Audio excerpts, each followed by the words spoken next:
Chapter 1678. The two pups were raised by their grandmother, the female giant Angor. Giant Angor was the other wife of Loki, the god of fire. She gave birth to three monsters for Loki: demon wolf Fenrir, giant serpent Jemingard, and death god Hull. Of course, this was also thanks to Qin Feng's secret help. Otherwise, the king of the gods, Odin, would have been discovered when he came to Hyam's underworld. The two pups hated the Aesir gods ever since they were little. They witnessed how their father, demon wolf Fenrir, was tricked by the Aesir gods and imprisoned in the Garden of Asgard. The giant wolf's pleading, desperation, and anger were deeply engraved in their blood. They were wary and hateful of the Aesir gods. After receiving Loki's message, the two wolf pups were released by the female giant. They chased after the carriage that was pulling the sun and the moon in the void, driving the sun and the moon to a remote place and trying to swallow the sun and the moon. Soon, the human world fell into winter and death again. When the Aesir gods saw the two little demonic wolves, they were shocked and tried to send several overgods to kill the two little demonic wolves. However, before they could do anything, more and more giant monsters broke out of the seal and attacked the mortal world. At the same time, the frost giants and fire giants in the mountains of the mortal world were getting restless under the lead of some giants. Loki wasn't the only one. In the world of death, Qin Feng didn't allow the sun and moon to appear. He controlled the god of death, Hull, and ordered the four subordinate gods and the 8 oracles to bring the powerful gods of death from the underworld of Haimu into the world. While fighting for territory, they also delayed the Aesir gods from eliminating Loki's subordinates. The country of true fire was a world of raging flames and magma. Within the Scarlet Red Mountain Range, an extremely high temperature scorched the earth. One after another, huge flame giants settled down here. They were the descendants of Flame Giant Salt. Flame Giant Salt was the ancestor of the Flame Giants. His origin could be traced back to a primeval ancient god, the ancient god of burning flame. That primeval ancient god had fallen in the primeval war. His corpse lay in a vast and boundless mountain range, eventually forming the kingdom of true fire. The Flame Giant Salt was born from the body of this primordial ancient god of fire. He was similar to Odin and could be considered a tyrannical ancient god of the previous generation. The fire giant Salt was a very powerful ancient god. He was also a god king, but compared to the ambitious frost giants of the same race, he was much more powerful. The fire giant progenitor, Salt, was indifferent by nature and didn't have a world heart. However, there was an exception this time.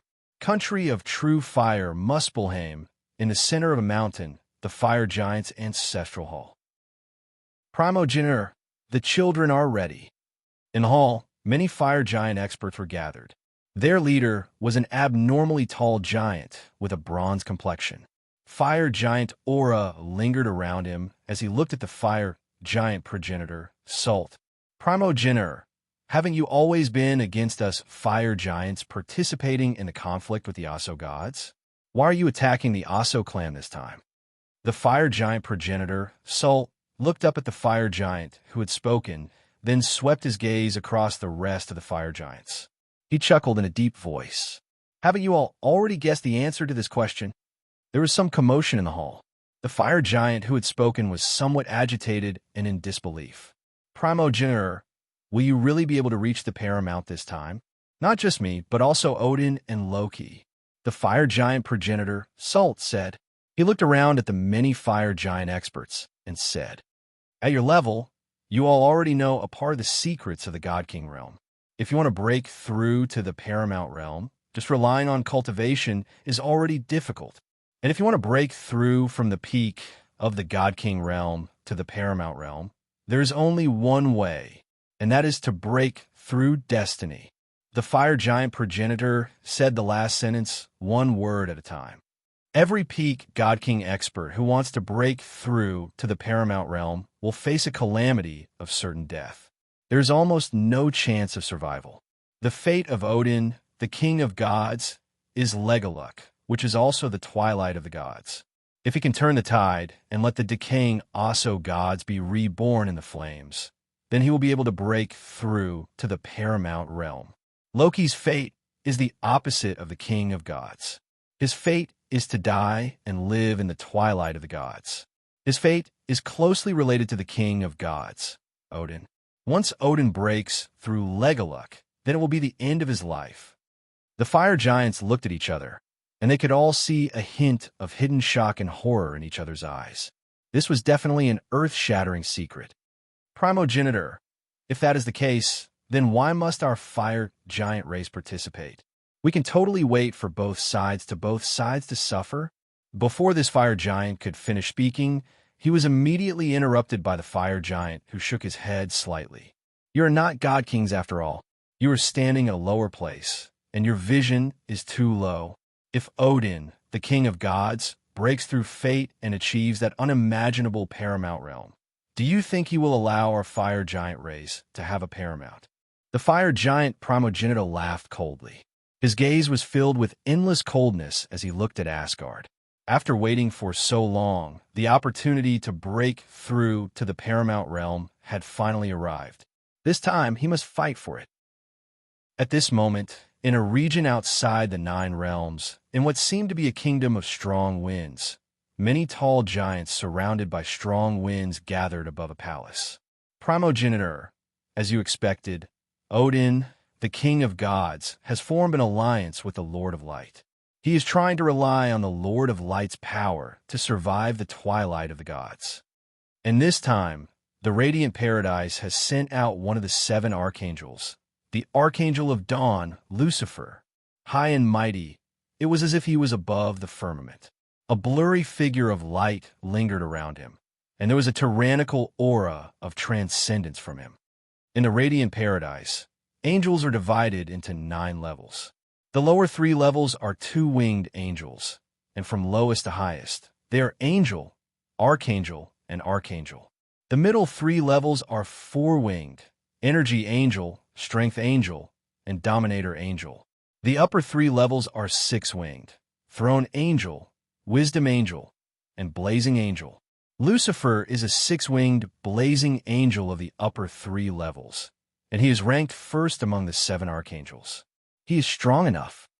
However, Odin still doesn't understand that it is not so easy to break through fate. If not for this, so many primordial gods back then wouldn't have. Chapter 1679. Beside the ice-snow spring, after more than 10 years of refinement, Qin Feng's body was filled with a cold white light. In the depths of his primordial spirit, his comprehension of the law of ice had also reached its peak. After a while, an icy light that could freeze the time of fate was emitted. This obscure fluctuation swept across the formless river of fate, but it disappeared into the depths of Qin Feng's primordial spirit in an instant. It's this fluctuation again.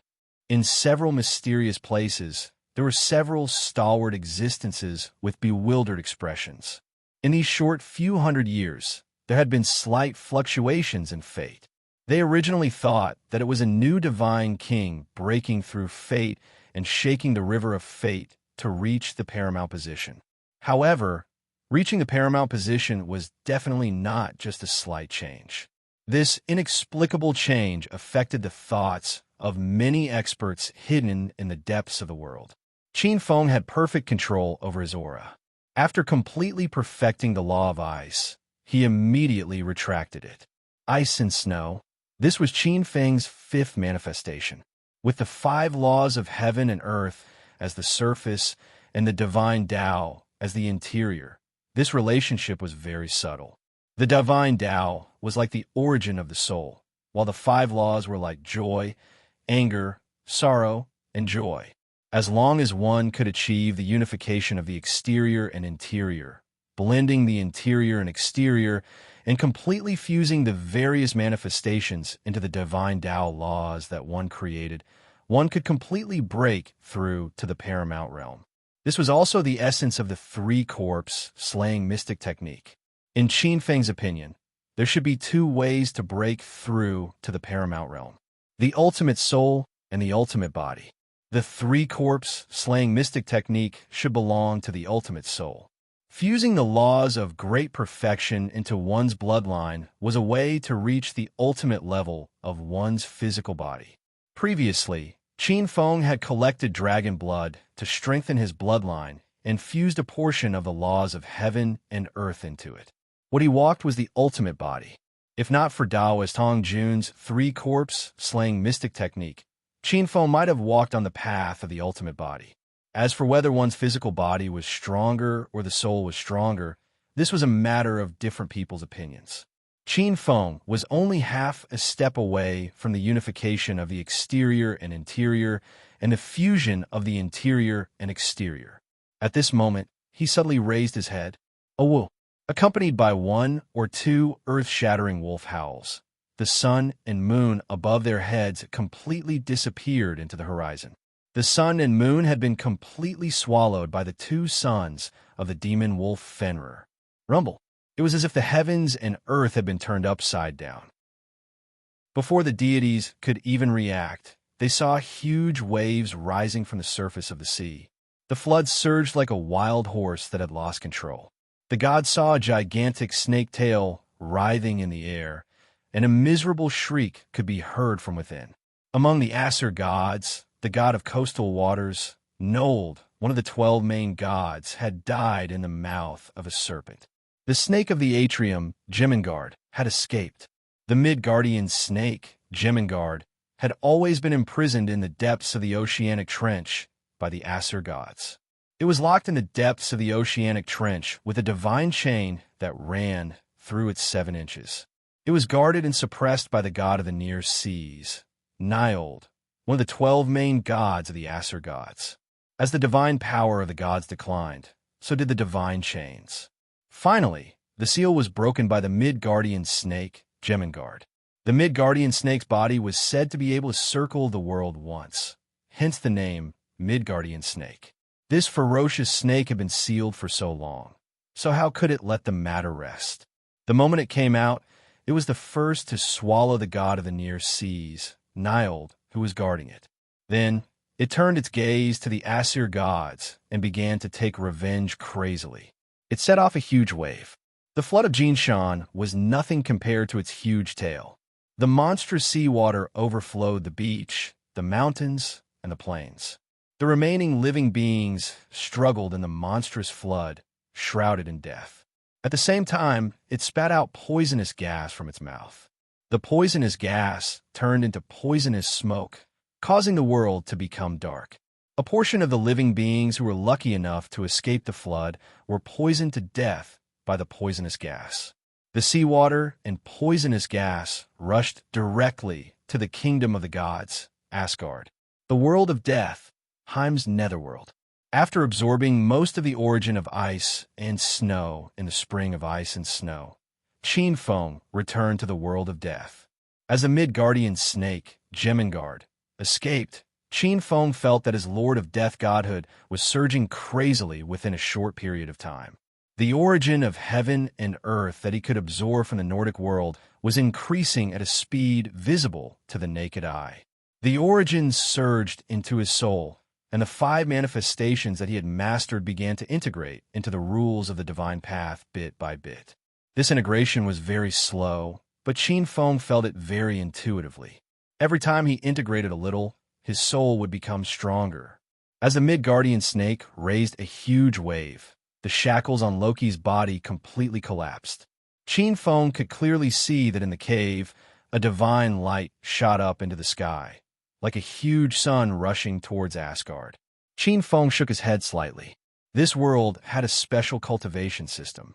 It was easier to cultivate the body of a lord of gods than in other worlds, but the flaws were also very obvious. It was extremely susceptible to changes in the world. Once it fell into a great calamity, like the twilight of the gods, its divine power would rapidly decline. Only by escaping the supremacy of fate could one escape this huge influence. Loki's escape was like blowing the horn of the twilight of the gods. In the kingdom of true fire in the south, accompanied by raging flames, the fire giants were ready to attack. Under the lead of the fire giant ancestor, Sult, they beat the war drums.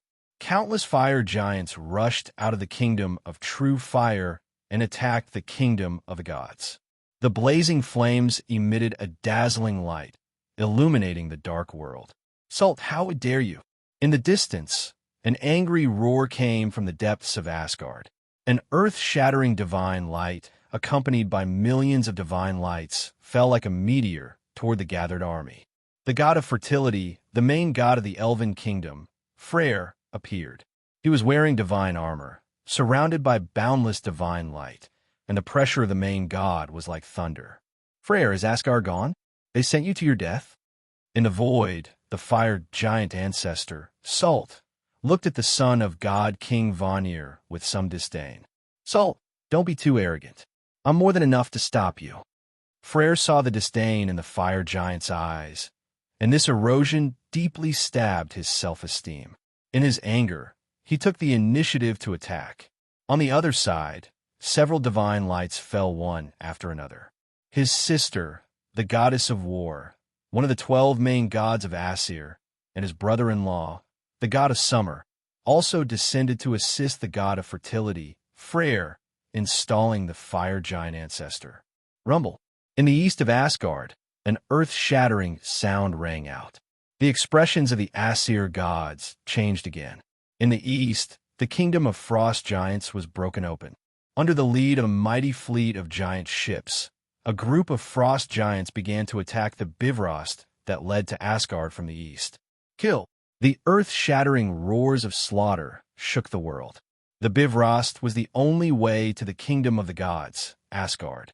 On the Bifrost, the god of protection, Heimdall, who was guarding the Bifrost, had long been entangled by Loki, who had escaped. The god of protection was exhausted.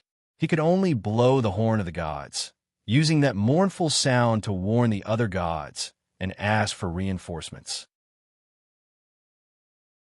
Chapter 1680. In the fierce attack, the solemn Bifrost Bridge collapsed and shattered under the great power of the frost giants. The mountains collapsed and the rocks turned to dust. Seeing this situation, the army of the gods quickly picked up their weapons and went to reinforce. The fully armed Einherjar army, led by a part of the gods, quickly rushed to the rescue. The combat strength of this reinforcement army was quite strong. Every Einherjar army under the command of the gods was not an ordinary warrior. They were warriors selected by Odin, the king of the gods, in the mortal world. Each of them was a hero in the mortal world when they were alive. The fierce battle began. The whole world was filled with dark clouds of war drums. Terrifying loud sounds echoed in the world from time to time. Occasionally, gods would fall and turn into meteors flashing across the sky. The sky seemed to be cracking and collapsing. The frost giants and the fire giants were not weak. Many monsters were led to charge toward Asgard. The gods of Aesir fell into a passive position for a while. From time to time, gods would fall. The two giants joined forces and quickly approached the giants. However, they were still far from defeating the Aesir gods. After all, the Aesir gods had the geographical advantage. The gods were able to mobilize their forces. Loki, retreat. After all, you're also a member of the Aesir gods. Why are you so stubborn? On the Bifrost Bridge, as the reinforcements of the Aesir gods arrived and blocked a part of the frost giants, the pressure on Heimdall was greatly reduced. Golden light flowed all over his body.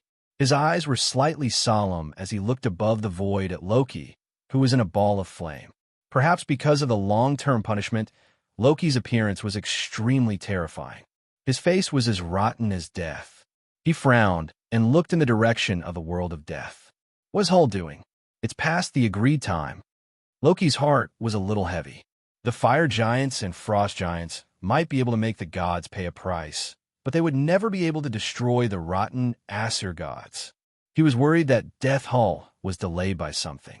As for betrayal, he believed that his daughter would not do so.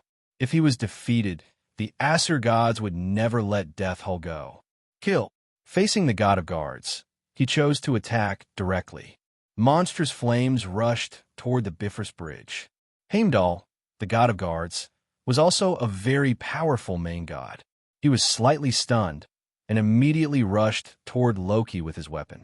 In the world of death, in the Death Hall, Death God Hull gloomily looked at the existence on the throne.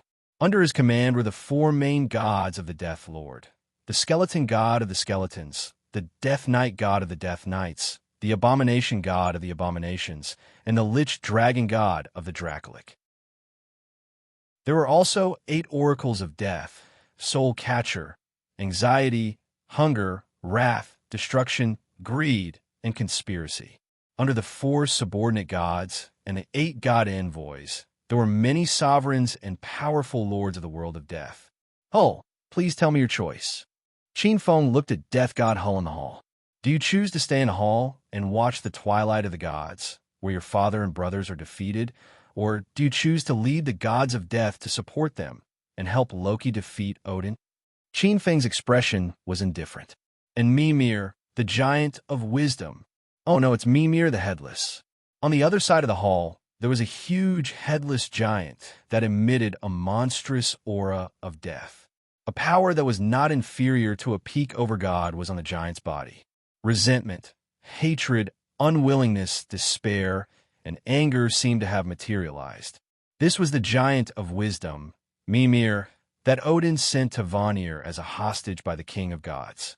This poor giant was known as the Giant of Wisdom.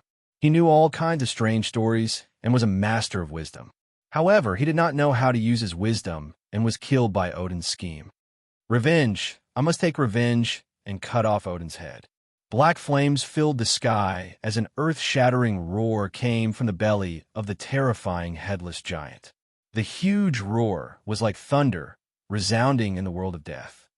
What about you, the filial death goddess Hull? Can you bear to see your father Loki defeated and beheaded by the king of gods?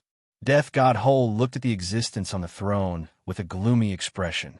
She had just woken up not long ago, but as soon as she woke up, she realized that the world of death had changed hands. During the years she was sealed, the world of death had undergone a huge change. She had tried to resist, but she soon realized that as the former Lord of Death, a overgod born in the world of death, she could not even get within 100 feet of the existence on the throne. Rumble. At this moment, heaven and earth trembled. Above the firmament, a starlight streaked across the sky. The gods were shocked. Many powerful gods who lived in a drunken stupor were stunned when they saw this scene. Some of them even cried out loud.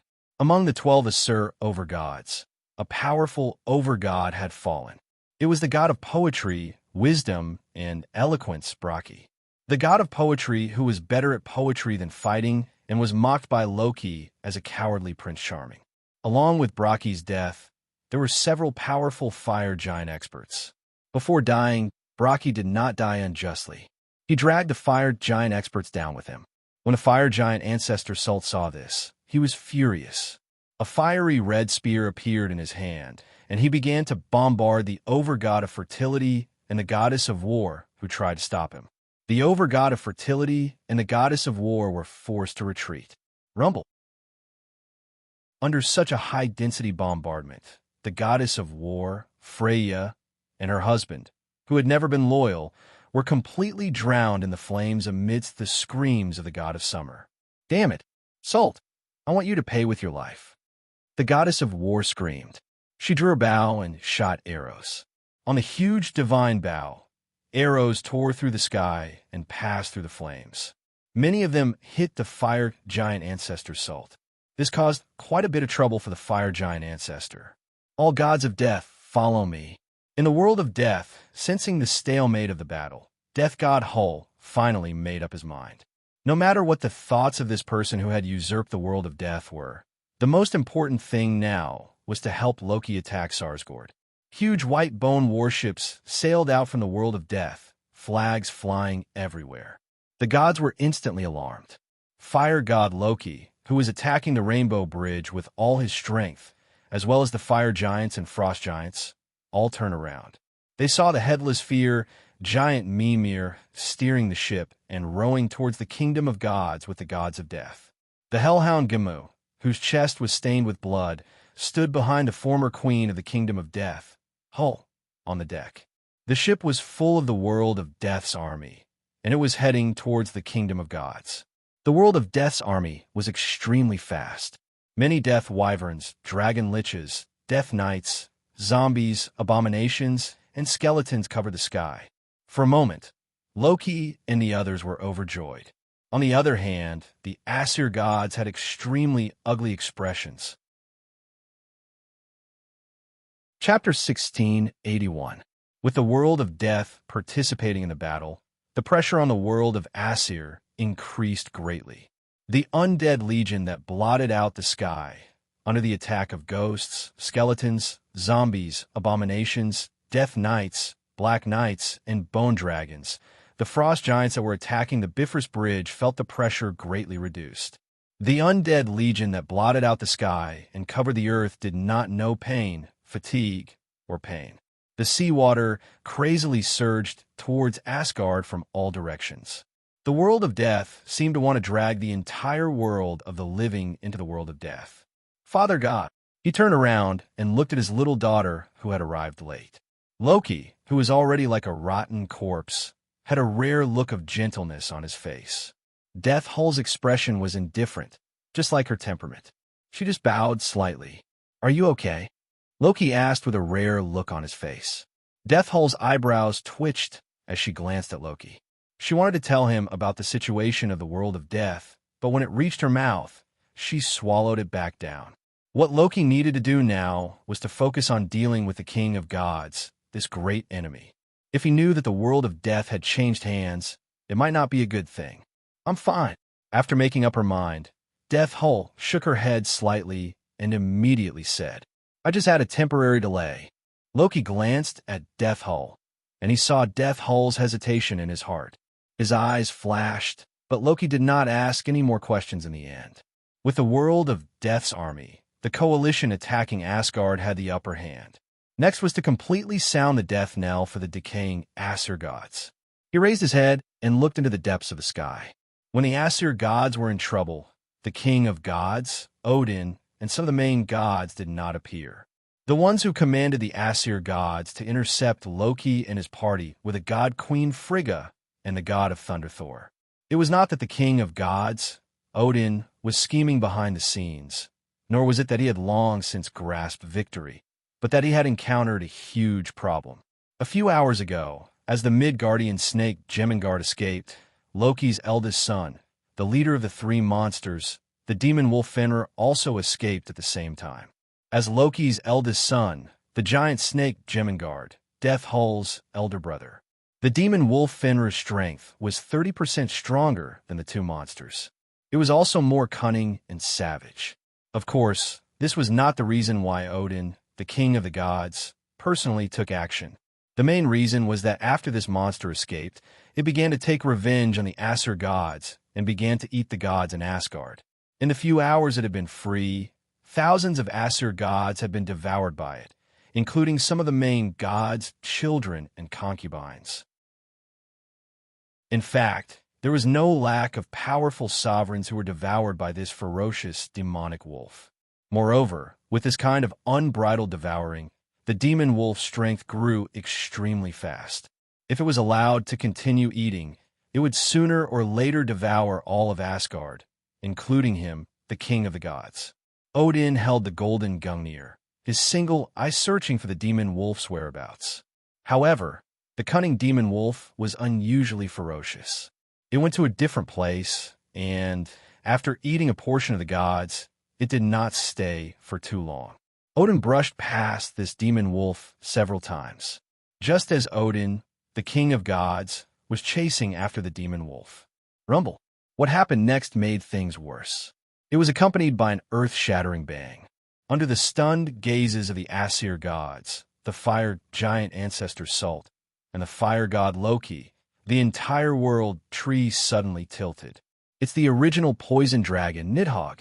In the world of death, Qin Feng's face revealed an inexplicable expression. This dragon of destruction did not disappoint him. It had already eaten most of the roots of the tree of the universe and hollowed out more than half of the tree of the universe. What kind of existence was the tree of the universe? It was the foundation of the Nordic world. As the tree of the universe could no longer support itself, Asgard and the tree of the universe began to collapse. Rumble. Amidst the earth-shattering noise, the three worlds standing at the top of the tree of the universe, Asgard, the elven kingdom, and the human world began to tilt toward the vast and boundless sea. In fact, to some extent, the tree of the universe grew on the boundless sea. The tree of the universe was surrounded by the Aesir gods. Further away, there were not only the Aesir gods, but also many abnormally tyrannical existences. For example, a bright heaven. Another example was the many kingdoms radiated by the gods of Mount Olympus. The collapse of the tree of the universe did not have much impact on other places, but it had a huge impact on the Aesir gods. Its importance was similar to that of the gods of light and bright heaven, the Aesir gods and Mount Olympus, and so on. With the tree of the universe hollowed out, the gods felt that the power they could borrow was even less. The power they could exert was greatly reduced. If this had happened in normal times, it might not have been a big deal. The Aesir gods would only need some time to adapt, and they would be able to shake off the influence of the tree of the universe. But at this critical juncture, the tree of the Aesir gods' backbone was almost broken. Rumble. Freya. With a loud bang and a heart-rending scream, the fire giant ancestor instantly seized this fleeting opportunity. A fiery light turned into a sharp arrow and pierced through the incomparably beautiful divine body of the goddess of war, Freya. This beautiful and valiant goddess of war only had time to leave her brother with a sad and sorrowful smile before she was reduced to ashes in the fiery light, completely annihilated. It was not just the goddess of war, Freya, god of Dawn Heimdall, god of Dawn Delin, god of Bow and Arrow Uriel, god of day Daegu, god of valor Modi, goddess of prophecy Jeffrey, goddess of spring, goddess of night, and many other existences whose divine power was close to that of a prime god were almost completely annihilated by this wave of attacks. Billions of gods and billions of allied armies. Both sides were in a frenzy. After witnessing their friends, disciples, and children perish on the battlefield, the experts on both sides were on the verge of madness. The flames of war pierced through the boundless firmament for billions of miles. Many powerful existences noticed this crazy war. Above the distant sea, several blazing auras gazed in the direction of the tree of the universe. This really makes one's blood boil. I can't wait any longer. Among them were several stalwart existences whose eyes were filled with fighting spirit. Their auras were abnormally powerful divine kings, and there was no lack of peak divine kings among them. The one who spoke was an incomparably valiant and imposing male god in golden armor. He had an aura similar to that of the goddess of war, Freya. It was the aura of the divine domain of war. But compared to the goddess of war, this god of war was much more powerful. His powerful divine power formed a terrifying god of war's domain of war. Ares, I advise you to calm down and use your reckless, muscle-bound brain. Athena, what do you know? This is the world that truly belongs to the god of war. Although you are also a god of war, if you don't understand this, you will never become a true god of war.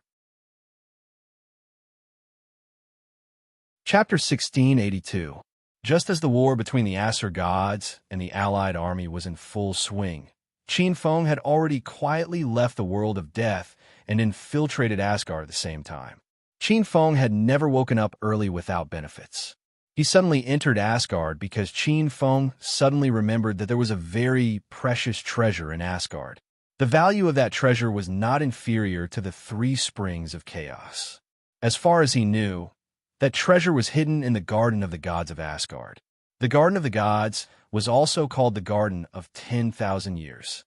In the Garden of 10,000 Years, there were countless strange flowers and herbs growing, the most important of which was the golden apple tree.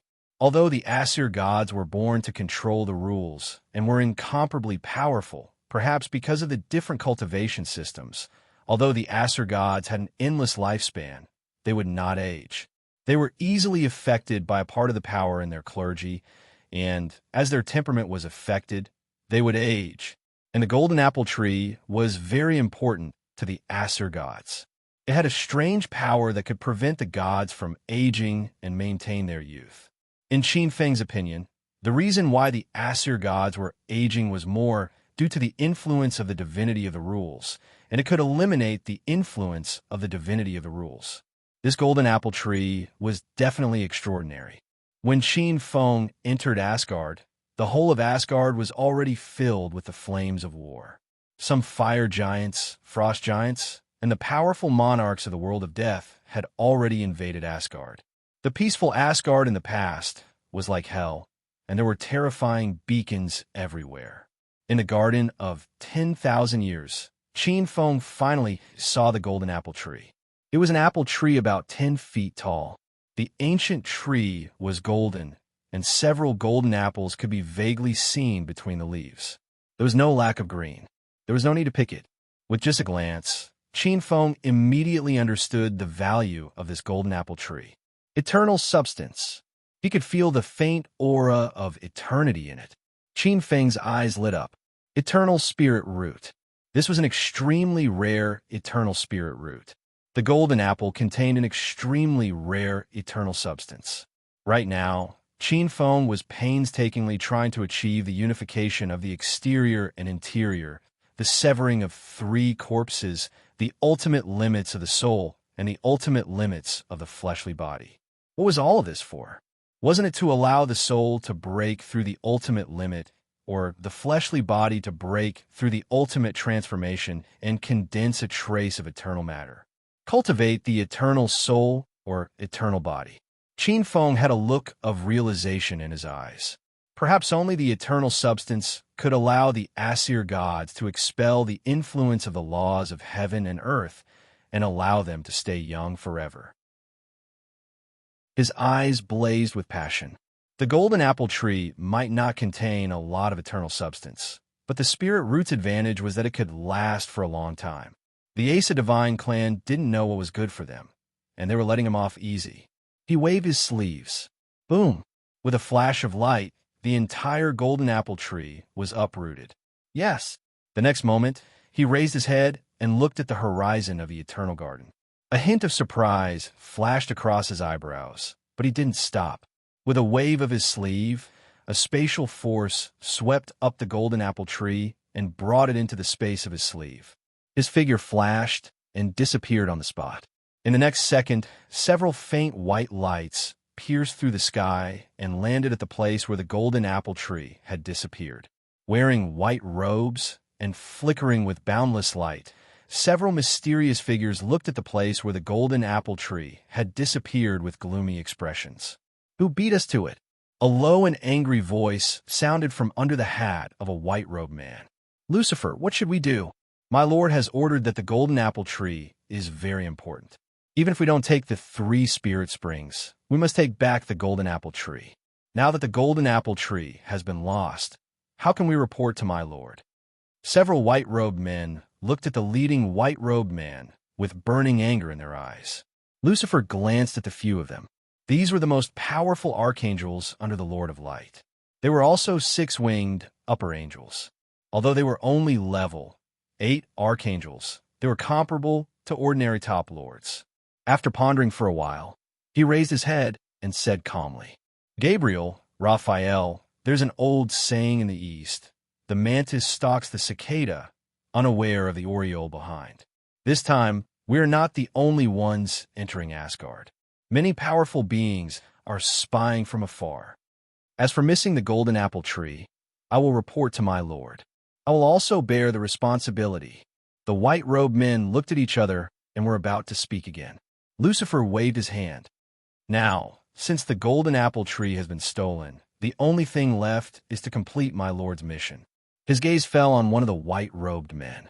Gabriel, head to the country of true fire. There's a core of true fire in the depths of a volcano there. If you absorb the core of true fire, you should be able to break through to become a level 9 angel, which is what these false gods call the divine king realm. After saying that, his gaze fell on another white-robed man beside him. Ligel, go to Jotunheim. That is the nest to the frost giants. There is also a treasure in the nest to the frost giants. That is the foundation of the frost giants. It is called the Ice Stone. With it, you will also have a high chance of mastering the ice ability and breaking through in one go. As for Uriel, go to the underworld of Jotunheim. Now that the world of death has turned out in full force, if you can seize the opportunity to seize the world of death and condense the divine domain of the Lord of Death, your power as the guardian angel of the underworld will also increase. After saying that, he turned to the remaining white-robed men. The few of you will go separately and help them. Help them block some trouble. Lucifer, what about you? The white-robed men looked at the six-winged, blazing angel in the lead. Lucifer's handsome face revealed a bright smile. As for me, I will naturally help our honorable ally, the King of Gods, Lord Odin, defeat his enemy, the ugly and evil god Loki. The white-robed men looked at each other and nodded slightly. After a while, several white lights rushed out in all directions. While the six-winged angels under the Lord of Light were making their move above the huge ocean world. Apollo, I leave the kingdom of true fire to you. A valiant and beautiful goddess looked at one of the powerful gods who was like the sun. Leave Jotunheim to me. I've always been curious about that ice stone. A goddess with a golden bow in her hand raised her head and said. She was beautiful and holy. She wore golden battle armor, and her figure was astonishingly graceful. She was tall and slender, and there was also a frosty coldness to her. Very good, Artemis. Then I hope you can gain something. The beautiful and wise Valkyrie looked at another valiant god of war who had a fanatical look. Ares, then I leave the world of death to you? No, that gloomy place. If you like it, you go fight for it. The valiant god of war seemed rather impatient, his eyes burning slightly as he looked at the battlefield in the sky. Chapter 1683. The other powerful beings looked at the golden-haired god of war, who was brimming with fighting spirit. In Mount Olympus, Ares, the god of war, was known for his recklessness and impulsiveness. But now, that might not be the case. Why are you looking at me? If you want, you could go to the world of death. Ares turned around, but then he looked at the battlefield deep in the sky. Kaboom! Loud noises came from the sky from time to time, as if there was a meteor shower. That was the phenomenon of the fall of countless gods. Athena, the goddess of wisdom and war, Apollo, the god of the sun, and Artemis, the goddess of the moon and the hunt. Apollo, the god of the sun, and his sister Artemis had not become the god of the sun and the goddess of the moon.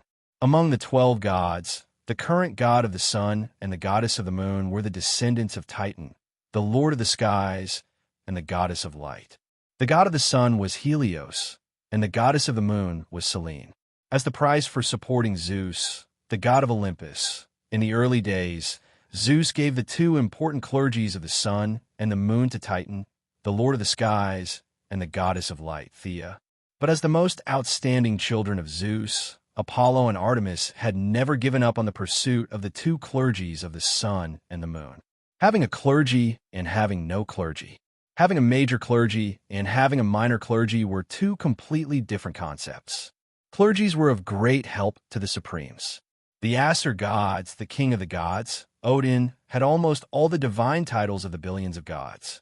It was precisely because of this that his strength was so powerful that even the Supremes had to be wary of him.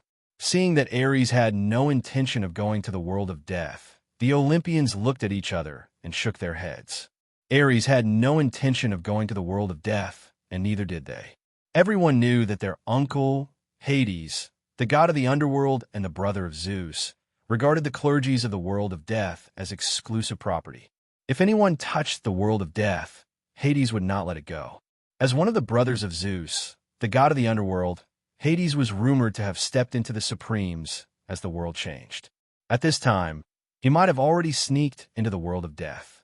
Obviously, it was not a wise choice to hunt for the god of death. I want the clergy of the sun and light here. After a while, Apollo spoke. The other powerful children of Zeus frowned slightly, instinctively resisting. The two priesthoods of light and sun were extraordinarily powerful. However, Apollo was indeed very strong. Ares furrowed his eyebrows. If not for the fact that he knew that he could not defeat his brother, he would not have agreed. I want all the divine roles like the war god. No, the priesthood of strategy, and battlefield must belong to me. Athena was unusually domineering. The beautiful, golden-armored Valkyrie's gaze fell on her brother, filled with a fierce fighting spirit. Her figure was graceful, and she wore a suit of armor. She possessed a unique, valiant aura, yet she didn't lose the radiance and bearing of a goddess. She stared at the young Ares with sparkling eyes. If you don't agree, we can't fight. Ares's face twitched slightly, and he quickly waved his hand. Forget it. You're my little sister after all. I don't mind giving in to you. Several children of Zeus saw this scene and smiled slightly. On Mount Olympus, Ares had challenged Athena many times. As a son of Hera, Ares' strength was undoubtedly quite powerful. Among the younger generation of gods of Olympus, there were few who could compare to him. However, Athena was an exception. This Valkyrie had inherited the wisdom priesthood of her mother, Metis, the goddess of wisdom, and also received part of the war priesthood from Zeus, the king of Olympus. Her strength could be said to be one of the strongest among the younger generation. Ares used to be unconvinced, and every time he arrogantly challenged Athens, he would be taught a lesson. Athena spoke again. In addition, I want the wisdom priesthood as well. The others had no objections. Then the hunting, snow, moon, and night priesthoods will be mine. Artemis, the goddess of the hunt, said faintly. Her appearance was cold and beautiful, and her figure was like the golden ratio. Even Athena, who was also a goddess, was amazed by her beauty from the bottom of her heart. After the four gods had set their goals, they quietly entered Asgard and began to fish in troubled waters. While erasing the benefits, they used the last of Asgard's glory to condense the priesthoods they needed. At the same time, the twilight of the gods had entered its final climax. Among the last few Asgard main gods, the lord of fertility, Freyr, soon could not stop the fire giant ancestor Sult after his sister, the goddess of war, Freyr, fell.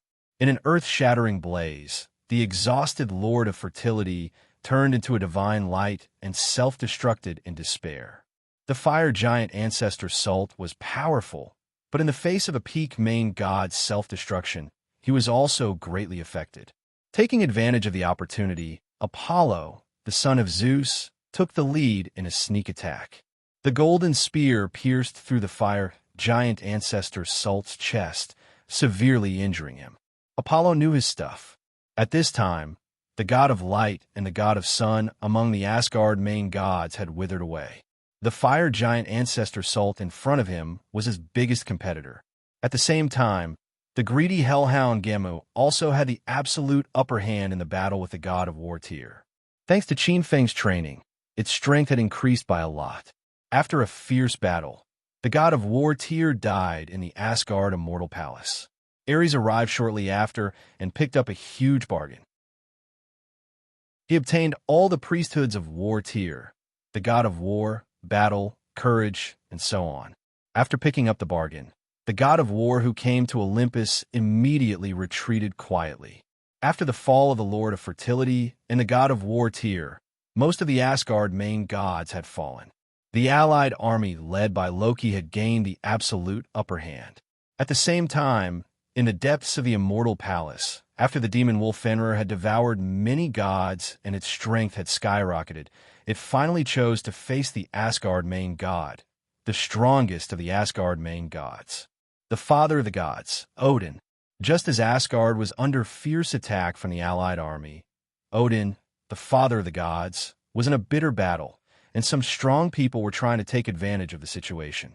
At the same time, the world of death welcomed several powerful people who coveted it. Note, before the Olympian gods, Titan was a powerful god who ruled the vast land of the world. They could also be called Titans. They were also a kind of primeval ancient god. This family was the children of the sky god Uranus and the earth goddess Gaia. They once ruled the world, but because they castrated their father Uranus, they were cursed by Uranus and were eventually overthrown and replaced by the Olympian gods led by Zeus. Chapter 1684. Uriel, the Lord of Light, had more than a dozen angels of creation born with the Lord of Light. They were the original angels, the first generation of angels. The most famous of them were Raphael, Ragnar, Michael, Sariel, Gabriel, Remil, and Uriel. The most powerful of them all was the angel of dawn, Lucifer, the first angel of creation. Uriel was also one of the first angels of creation. He was also known as the angel of death, the guardian of the underworld. While the other powerful angels were fighting for divinity and treasures, Uriel had sneaked into the underworld of the dead. Uriel. The gods of death were on an expedition to Asgard. It was the perfect time to take over the underworld. If he could reclaim the underworld, the Lord of Light's glory would have a breakthrough. A flash of light cut through the gloomy sky and landed in front of the underworld, in front of the underworld's Gile River. The roaring sound of the river water rang in his ears. He looked over. Just as Uriel expected, the underworld was deserted. There were very few monsters guarding the crystal bridge. Only a few lords and lords of the wraiths guarded the bridge. They were assisted by skeletons, death knights, and Dracolic. Uriel stared at the monsters on the crystal bridge in shock. The Lord of Light also had his own underworld. As the angel of death, Uriel was the ruler of the underworld. But there was only one type of undead in the underworld under the celestial court of light, the wraiths. As for the other skeletons, death knights, and even Dracolic, they were all new. Uriel's surprise was followed by displeasure. Heretics, all of them. Uriel's eyes were cold. These heretics were too evil. The existence of these creatures of the dead was a stain on the underworld. Uriel had the urge to attack and kill all of these heretics, but he forced himself to hold back. Once he formed the divinity of death and took control of the underworld, he would cleanse all of these heretics. He made up his mind. He turned into a flash of light and disappeared above the river Styx. Then he entered the underworld. Whoosh! The underworld sky was gloomy. Cold winds howled, and snow fell from the sky. Uriel frowned as he looked up at the sky. The world of death was far larger than the underworld under the Radiant Lord's rule. It was filled with the power of death. This made him somewhat happy. However, the strange thing was that it was snowing, which made him a little. The world of death should be a relatively pure place. How could it be snowing? This question was answered when he entered the death god's palace. On the throne, a black-robed young man raised his head and calmly looked over. That gaze was directed at him. Cold. It pierced through his entire body, as if his heart was covered in terrifying white snow. An invisible pressure froze his thoughts. It was like every time he paid his respects to the Lord of Light. Utmost being. This was an utmost being. Furthermore, it was highly likely that he was an utmost being who had grasped the death and ice laws of perfection. Run.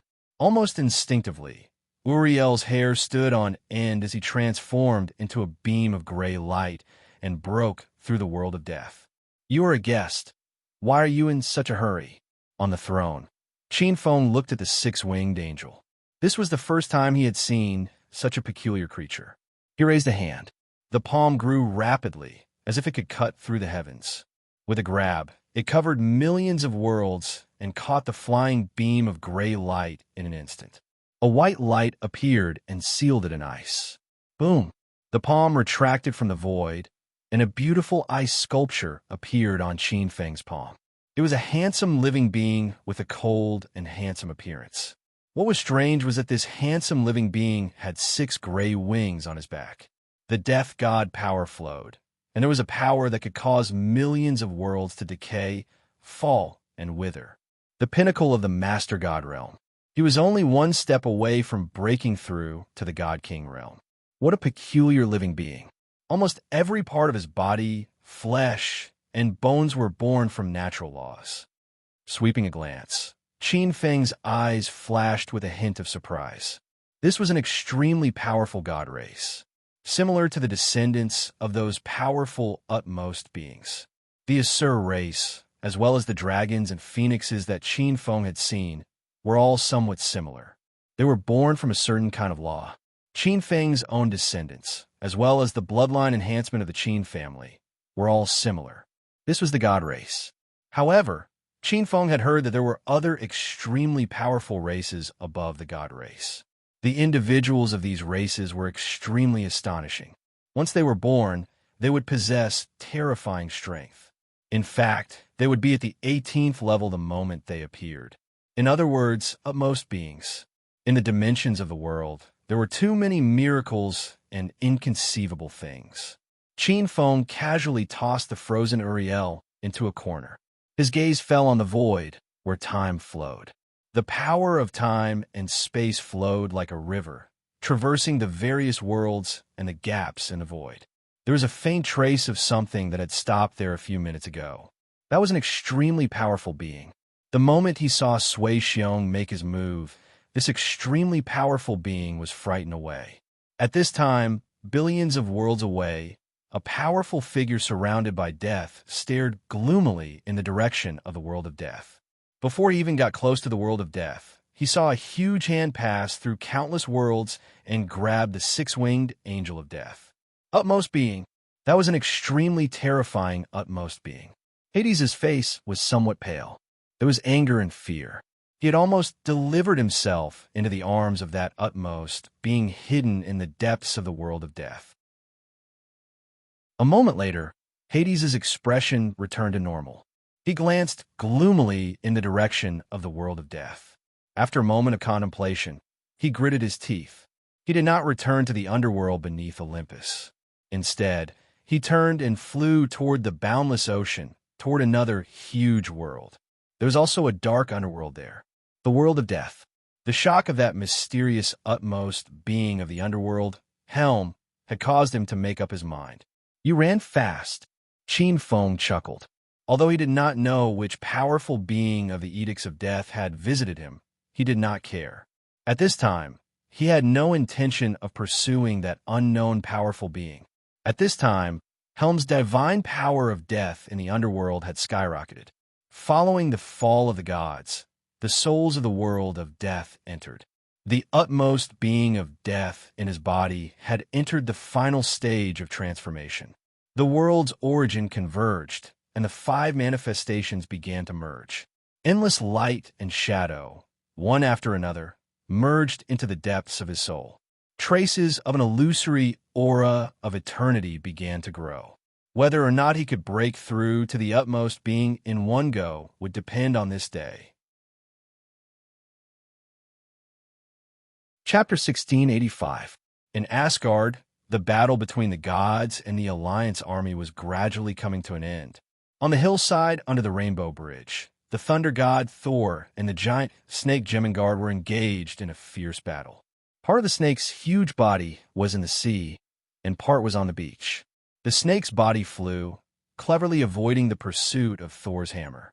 The thunder god, Thor, was the main god of thunder among the 12 main gods of Aesir. After the death of the god of light Balder, the Aesir gods and the father of the gods, Odin, had high hopes for his son. He was in charge of the most powerful thunder godhood in the world. As the #1 warrior who had brought countless victories to the Aesir gods, his strength had already stepped into the realm of the God King. It was worth mentioning that in the Spirit Sea world, and even the primordial world, thunder was not a powerful rule. In the Nordic world, thunder became incomparably powerful, even above destruction. The thunder godhood was usually exclusive to the world's God King. The thunder god Thor's divine weapon, the thunder hammer, had the power to destroy the world. Every time the giant snake was struck by lightning, its flesh and blood would fly. The giant snake was extremely angry. Its divine body was too huge, and it could not dodge the thunder god's hammer. It could only spit out poison that covered the sky at Thor. The thick poisonous fog covered the sky and the earth. Thor could not dodge it. His divine body was being corroded, and the divine power in his body became obscure. Even his face was suffused with poisonous black gas. He could not hold on any longer. At the thought of being knocked down like this, Thor's anger reached its peak. He mustered the last of his strength. He aimed at the snake's head and threw the thunder god's hammer with all his might. In an instant, thunder rumbled, lightning dazzled, and the world shook. This was a fatal blow. The 7 inches of the snake's head were torn apart, by the lightning. Its body spurted out a fountain of blood towards Thor, and it fell to the ground and died. The thunder god, Thor, was also deeply poisoned by Jemingard's poison. His demon-like body swayed, and he let out a thunderous groan of pain. Countless pitch-black lightning flashed. He looked at the snake's fallen body with a smile in his eyes. He finally raised his head and looked in the direction of Asgard. Regret flashed in his eyes. Boom! Boundless lightning flashed. His giant body crashed onto the ground like a jade pillar that had been pushed down by a mountain of gold. The bravest warrior who had brought Asgard countless victories and glory had died. Rumble. The mighty lightning shook every corner of the world. The remaining Asgardian gods, who were fighting the remaining allied army, looked up, unable to hide the sadness on their faces. Thor, Odin's son.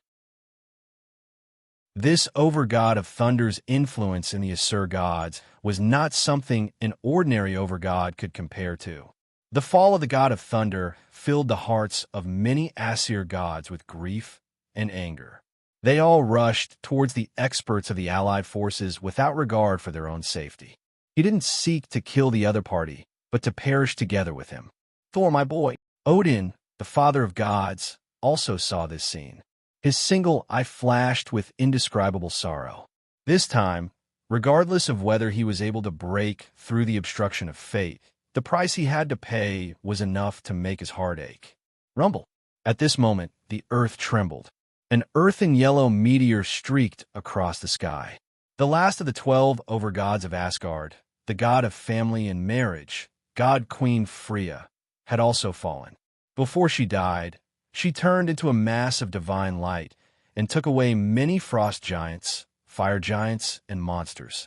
In the world of death, Qin Feng focused all his efforts on condensing his divine domain of death. When Thor died, the light of transcendence appeared in his divine domain of death. When god Queen Freya died, the origin surged into the depths of his soul with several times the power. Of the 5 manifestations, the manifestation of innate creation suddenly entered the laws of the divine Tao. Soon after, the second manifestation, innate space, also rapidly fused into the laws of the divine Tao. The laws of the divine Tao rapidly rushed towards perfection. At the same time, traces of the aura of eternity began to completely fuse into his soul, spreading to his limbs and bones, and gradually spreading out from the surface of his body. Freya, Odin's expression changed at the sight of the god Queen's death. The fury in his single eye was almost tangible. A huge wolf opened its bloody maw and bit through the air. It was as if even space and time were being torn apart by the huge wolf's mouth. Scram! Odin flew into a rage. With a pinch of his hand, terrifying lightning transformed into divine light and blasted towards the huge wolf. The huge wolf was extremely cunning and savage. It instantly dodged, but there was still a trace of lightning that struck its back. The huge pain caused the huge wolf to let out a mournful howl. However, the look in its eyes became even more savage and callous. This huge wolf that had devoured millions of Asgard gods was even more terrifying than he had imagined. How long are you going to wait? After repelling the huge wolf Fenrir once again, Odin's gaze was fixed on the void, his single eye filled with coldness. The huge wolf's expression changed slightly, and it looked towards the source of the voice. It saw an extremely tyrannical pressure descend from the void. Within a mass of pure radiance, an incomparably handsome, 6-winged angel appeared. The extremely dense pressure caused countless laws to fluctuate, faintly shaking the river of fate. The angel of dawn, Lucifer. A trace of fear flashed through the huge wolf's cold eyes. This was an expert that was not at all inferior to the king of gods, Odin. Lucifer looked indifferently at Odin, his eyes flickering with a trace of surprise. The other party's battle prowess still surprised him, as expected of the father of gods. Bastard, your end has arrived today. Odin glanced at Lucifer coldly. When his gaze landed on the giant wolf, he could no longer hold it in. He raised the golden Gungnir in anger. He wore a golden helmet and a dark blue cloak that resembled blue flames undulated behind his shoulders. There was also a mount beneath him. That was originally the brother of the huge wolf Fenrir, the eight-legged divine steed. However, Fenrir found an opportunity to bite it to death. Boundless divine light swept across the huge wolf, as if countless worlds were pierced through by the light. Lucifer directly swept a glance at the demonic wolf Fenrir. This terrifying demonic beast gave him a huge shock. It practically ate everything. The main god in its mouth was practically eaten in one go. Previously, Odin had used all sorts of methods, but he was still unable to do anything to this huge wolf. If this demonic wolf was allowed to break through its limits and grow into an overlord, it would definitely become a terrifying enemy of the Radiant Paradise. Greater prophecy, light delay. Lucifer's eyes flickered with a severe glint. He immediately used the supreme divine technique of the Radiant Paradise, the Greater Prophecy. Boundless light power surged, and the space-time within a radius of 1,000 miles was completely frozen. The figure of the demonic wolf that was about to leap away was suddenly frozen in the void. The Gungnir pierced through the air and struck the abdomen of the huge wolf with a loud bang. The attack pierced through the abdomen of the huge wolf, and the demonic wolf was lifted up along with its flesh and blood.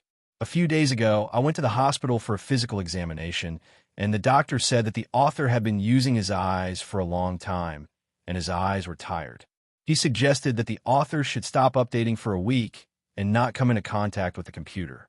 The author has also thought about it for a long time, and considering that he has not stopped updating, it would be very damaging to his vitality. In addition, there are always idiots who say that the author has stopped updating.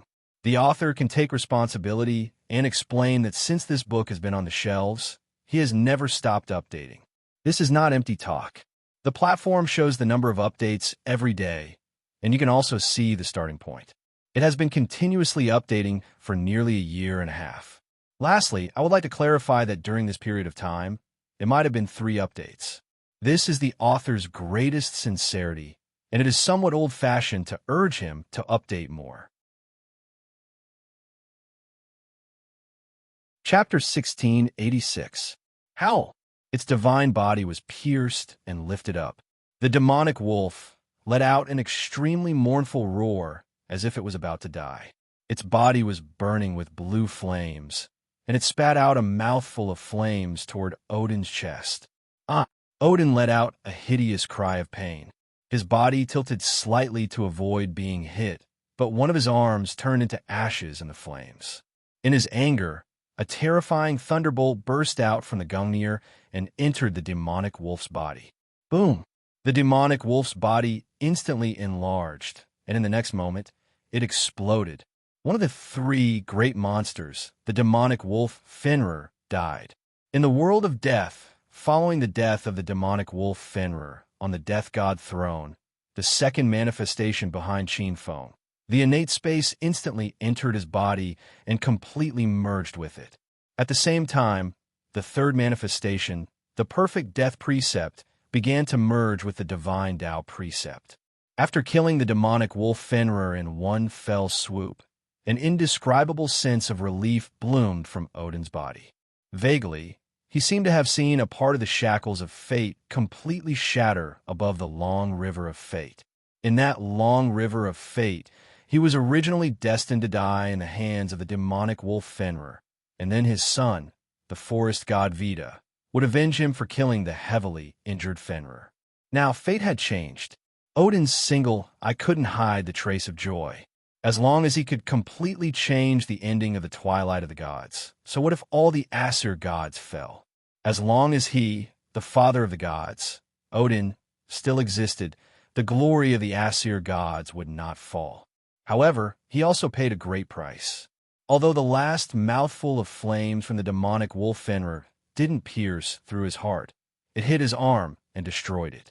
This kind of destruction was permanent. Unless he broke through to the supreme level, Odin would be a one-armed divine king in the future. At this moment, he finally had the time to look at Asgard. A gentle breeze blew past the Asgard kingdom. Listening carefully, the sounds of killing gradually weakened, and the battlefield had quieted down. Only the occasional sound of divine power colliding could be heard. The setting sun was like blood, and corpses of the gods covered the entire Asgard kingdom, stretching to the end of the horizon. It was like hell. There were corpses of the Aesir gods, frost giants, fire giants, undead, and monsters. The battle was exceptionally tragic. In this battle of dusk, the gods of Aesir were almost completely annihilated, but the allied forces were not much better off. Fire giants, frost giants, death gods, monarchs, lords, and monsters from the world of death were mostly dead as well. Even some experts who tried to take advantage of the chaos on the battlefield had to pay a hefty price. Several of the creator angels under the Lord of Light's command had perished, and the remaining ones had weak auras. The 4 Olympian sons of Zeus did not suffer any casualties, but they were all injured. Whoosh!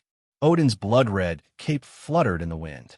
His chest rose and fell slightly as he looked up. At this time, not far away, Lucifer's chest was heaving up and down, and his handsome face was pale. The radiance energy around him was no longer as hot and dense as before. Although the great prophecy technique had terrifying power and could even delay an existence like demon wolf Fenrir for an instant or two, its consumption was enormous. Lucifer's expression returned to normal when he saw Odin looking at him. Odin's single eye was slightly vigilant, but he still nodded at Lucifer. Whoosh! But in the next moment, Odin's expression changed drastically. Bang! A white light pierced through the void and pierced into his flesh. A white bone arrow protruded from Odin's back, and a deathly power that could cause all things to decay penetrated his flesh, making Odin feel weak. Odin suddenly turned around, and in the void, several white bone arrows pierced through the air one after another. In the distance, on a hillside, a goddess in black coldly drew her bow. She looked abnormally pale, and there was a huge wound on her chest. The burning aura was obvious, and even her organs were beating. Hurry, you're courting death. Odin was furious. He raised the Gungnir in his hand and charged forward. He did not care about the arrows of death, and the Gungnir in his hand was thrown out like a ray of light. Bang! Deathhair's chest exploded, and his limbs flew out. The Gungnir sank into the ground, but in the next moment, it turned into a ray of light and returned to Odin's hand. Even though the father of gods was injured, he was not someone that the god of death, Hull, could defeat. But Odin did pay a price. Whoosh! Injured again, Odin had 2 more white bone arrows on his body. Odin's chest rose and fell like thunder in the sky above the immortal palace. Loki, you can't stop me. Odin roared. The final winner is me, Odin, the father of gods. Fate can destroy the Asgard gods, but it can't destroy me, God King Odin. The angry roar pierced through the sky like thunder. It caused the world to change color. At the same time, on the battlefield of Asgard, the remaining powerhouses looked in that direction, feeling the terrifying divine power contained in that huge voice. Each of them had a different expression. Some had a change of expression, some were indifferent, and some sneered. That's not necessarily true. A cold sneer was born in the void. At this time, many powerhouses looked over. A ray of fire flew up from the hillside in an arc. On the hillside, a golden-armored god looked into the distance with empty eyes. It was the god of guardians, Heimdall, who guarded the Rainbow Bridge. Heimdall, the god of guards, was now completely silent. There was a crack in the forehead of his golden armor, and a wisp of fire was lingering around it. His divine soul had dissipated. Loki, looking at the terrifying and familiar giant face in the air, mixed with flames, Odin's expression changed drastically. His single eye was ferocious, and he wanted to mobilize his divine power. However, he was seriously injured by demon wolf Fenrir and death god Hull. At this time, he had no time to mobilize his divine power. In desperation, Odin gritted his teeth, raised the Gungnir, and blasted it. Lightning and flames collided. Puffed! The sound of flesh being pierced rang out. Lucifer, who was close by, clearly saw Odin's Gungnir pierce through Loki's chest and abdomen, instantly wiping out Loki's life. But at the same time, the flames gathered by Vulcan turned into a sharp blade that pierced through Odin's chest. "Odin, come with me!" Wild laughter rang out in the sky above Asgard. The next moment, an earth-shattering explosion erupted in Odin's body. The two almost died together. Rumble. Overwhelming flames burst out, igniting the tree of a universe and turning it into a sea of fire. Odin was unable to break through fate in the end. Fire giant ancestor Sult and fire god Loki also failed almost at the same time. The moment the flames soared into the sky, Lucifer turned into a stream of light and quickly left Asgard. At the same time, the other powerhouses of the two sides who were still fighting chose to stop at the same time. Shocked and horrified, they quickly fled. In the world of death, just as fire god Loki and Odin died together, Qinfeng finally ushered in the breakthrough opportunity he had been waiting for. Chapter 1687. The moment the fire god Loki and the father of gods Odin fell, the death godhood transformed into the supreme godhood, Death Dominator. The massive source energy poured into Qin Feng's body. In almost an instant, the third manifestation of the law of death, the fourth manifestation of the law of wisdom, and the fifth manifestation of the law of ice and snow transformed into invisible streams of light that fused into the laws of the Divine Tao. The Divine Tao Rule Sword. Traces of eternal aura were rapidly born on his body and merged into his soul. Qinfeng felt as if he had completely merged with the ever-changing heaven and earth rule. His soul was undergoing an incredible change, as if it had a trace of eternal material power. Although the change in this power was undetectable, it was actually earth-shattering. When this change was over, Qinfeng opened his eyes. An eternal power appeared, and it seemed that he could easily distort the heaven and earth rule with a thought. This feeling was as if he could easily kill thousands of his previous self. If the 16th, 17th, and even the normal 18th level could make use of the heaven and earth rule in the world to the greatest extent. At this moment, Qinfeng felt that he, who had condensed the eternal soul, could already make use of the huge heaven and earth rule in the chaos. He could use the power of the various heaven and earth rule in the chaos. This change was like a rebirth, and it was also very intuitive. The 18th level experts were known to be supreme and were immortal. However, this kind of immortality was relatively weak in front of the experts who had condensed the eternal soul. However, it seems to be a little different from the eternal true saints like Master Hongjun. However, after thinking about it carefully, Qinfeng still felt that there was something different. After thinking about it carefully, Qinfeng did not understand what the difference was. When facing him, Master Hongjun withdrew all of his aura, magical powers, and true body. What he saw might not be real. Although he did not understand the specific difference, Qinfeng's intuition told him that he was definitely not an eternal true saint now. Maybe I can be called a quasi-eternal. This idea flashed through Qinfeng's mind. He had indeed condensed the eternal soul, but the divine power, flesh, blood, bones, and internal organs in his body had not completed the transformation of the eternal body. While Qinfeng was thinking, there were many strange phenomena outside the world of death. The Master of Death's divine title was promoted to the Supreme Master of Death. The vast netherworld light stood above the river of destiny and transformed into many light shadows. A part of the starlight that symbolized death appeared and was exceptionally bright. The huge movement caused the river of destiny formed the river of death. At this moment, the river of fate, the river of death, the heavens and earth rule trembled violently. There was also an invisible pressure impact on the hearts of countless mighty beings and mighty beings in the billions of death. Seeing this, the heaven of light, Olympus, Egypt, and many other powerful and mysterious divine realms all looked at the place where the universe tree burned in fear. Jump out of fate, submit the laws, and tremble the chaos. In a mysterious region closest to the world of death in the Gale Dominion, which had been paying attention to the destruction of the universe tree, a strange and majestic being looked at the world of death in amazement. Supreme, this is a vision that only appears when one ascends to the supreme position. Isn't the world of death the territory of death, God Hull? How can someone ascend to the supreme level?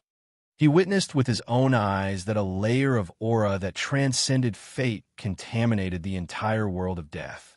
Under this mighty force, the world of death expanded rapidly, and the huge brilliance quickly covered the original territory of the Asur gods. All of this showed that the strange existence that suddenly appeared in the world of death had completely condensed the supreme, divine title and promoted to the supreme level. It had grown to the point where it could suppress a god clan and establish a god clan. Another supreme level has appeared between heaven and earth. In Egypt's god realm, the sun god Ra's eyes were filled with envy.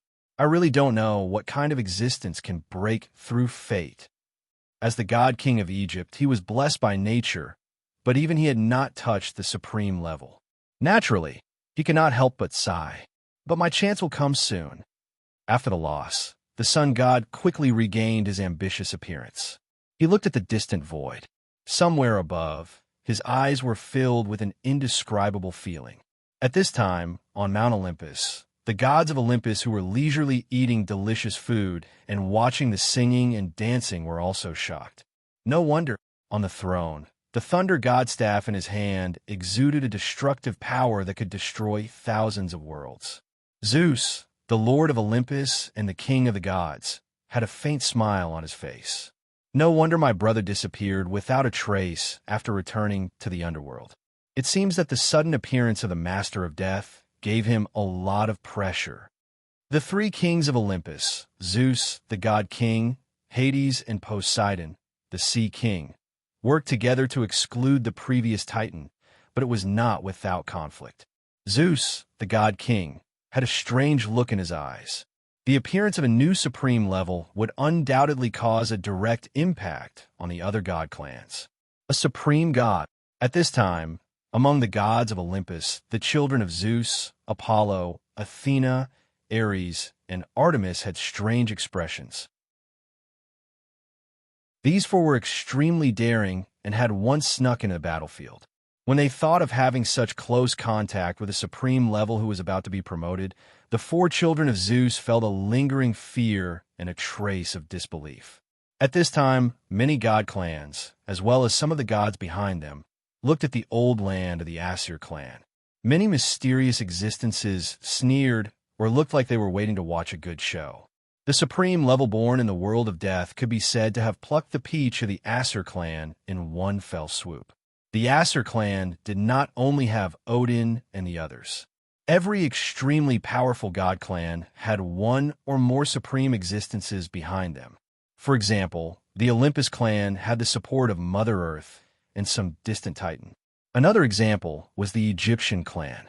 They also had the support of supreme being behind them. It was the same for the Asur clan. As a very famous god clan, they also had two supreme beings behind them. It was also because of this that the Asur clan was able to occupy such a vast territory. This time, not only did the world of death give birth to a supreme being, but it also took in the Asur clan's original territory completely. It would be strange if the two supreme beings behind the Asur clan were willing to let go. They would probably have to spit out as much as they took in. They might even die. Chapter 1688. There was no doubt that the eternal soul was above all in terms of cultivation level. Qin Feng felt that his combat power had far surpassed before the breakthrough. He could easily defeat or even suppress his original self. The transformation of his soul into the eternal soul was enough to sweep through the long river of destiny. The next realm, according to Qin Feng's own speculation, should be to transform the Grand Mist holy power in his body into eternal holy power. To transform it into grand mist holy power, he needed to master a part of the myriad world's origin god law. What was the myriad world's origin god law? In each of these billions of worlds, there were laws of heaven and earth, but not every world's laws of heaven and earth were exactly the same. But there was a common part. Qin Feng had once comprehended a part of the myriad world's origin god law, so he could leave the world and travel freely. But the myriad world's origin god law and the myriad world's origin god law were two different concepts. One was the surface, the other the core. The difference between the two was like a heavenly mirror. For Qin Feng, he already had some ideas about this. The power of the world of death increased greatly, and the Master of Death clergy was promoted to the Supreme Master of Death. Through the Master of Death, he could come into contact with a part of the myriad world's origin god law. That was the origin of the Nordic world. The reason why those supreme beings pushed the gods under their command to war was to increase their clergy level and gain more favor from the origin. At this time, in the depths of the world of death, Qin Feng could vaguely use his divine will to pry open the depths of the void, and a trace of origin leaked out from the top of his head. The origin power fell, and the eternal soul became more condensed. At the same time, a trace of it poured into the grand mist holy power, causing it to become more condensed. Gradually, an aura of eternity and immortality began to emerge. Qin Feng's eyes moved, and he suddenly remembered the golden apple tree that was kept in his sleeve. With a flick of his sleeve, a golden light appeared. The golden apple tree appeared in the void, its branches and leaves swaying, its trunk and even its leaves had a faint golden glow. Its roots went deep into the void, absorbing the endless aura in the void to nourish its trunk. The most delightful thing was that there were many golden apples between the branches. At a glance, there were dozens of golden apples. However, most of them were still young and immature. Only 2 or 3 of them exuded an alluring golden aura of maturity. Qin Feng's eyes flickered. He raised a hand and flicked his finger. A golden apple fell and appeared in his palm in the next moment. It was soft to the touch. Qin Feng seemed to be able to sense the extremely tempting eternal substance in the depths of the golden apple. He casually brought it to his mouth. Like a stream of light, the golden apple instantly turned into a golden light that penetrated into his internal organs. A rich golden light covered his entire body. It was as if his internal organs were bathing in an extremely warm, hot spring. Qin Feng could clearly feel the golden light entering his internal organs, limbs, and bones. His limbs and bones were being refined at a rapid pace, as if they were being refined by alchemic fire or refined by spirit herbs. However, this kind of tempering was much more docile than the violent pill fire and the tyrannical spiritual herbs. It's useful. The tenacity and vitality of my god body are increased. My god power has fused with the gold light and condensed a little bit. The hidden wounds that I couldn't see are all healed. Feeling slightly, Qin Feng raised his eyebrows. This golden apple was more miraculous than he had imagined. Not only could it strengthen and condense his god power, but could also nourish and cleanse his god body. It's just a little too little. Qin Feng plucked another 2 ripe golden apples. The golden apples fell into his body. His flesh emitted a faint golden brilliance, and a part of it entered his god power. The eternal aura in his god power became denser. Qin Feng's eyes flickered. 3 golden apples were still too little. If he wanted to transform his grand mist holy power into eternal holy power, it would be impossible without 100 golden apples. Qin Feng's gaze fell on the golden apple tree. However, it was not easy to make the golden apple tree ripe. It was impossible to make all the golden apples ripen in a short time. Qin Feng lowered his eyebrows, and a strange light appeared in his eyes. However, there was more than one golden apple tree in the countless worlds. In Qin Feng's memories, there was another golden apple tree on Mount Olympus in Greek mythology. However, that golden apple tree was in the hands of the god king, Zeus. According to Qin Feng's understanding, Mount Olympus was much more powerful than Asgard. The god king, Zeus, had already broken through to the supreme position. He also had the support of the previous generation's Titan. There might be eternal sovereigns like Qin Feng supporting him. There might even be existences above the eternal sovereigns. But no matter what, whether it was by trickery or by force, he was determined to get the golden apple tree. Rumble. At this moment, Qin Feng suddenly raised his head. A huge thunderclap fell from the depths of the void like hundreds of millions of thunderbolts. The sound was not loud at first, but it spread from the sky like hundreds of millions of rivers, covering the sky and covering the earth. It reached the depths of one's soul and shook the world. Fortunately, the universe tree had just died, and the vast and boundless earth flood had yet to recede. Only a few creatures were secretly recovering from their injuries.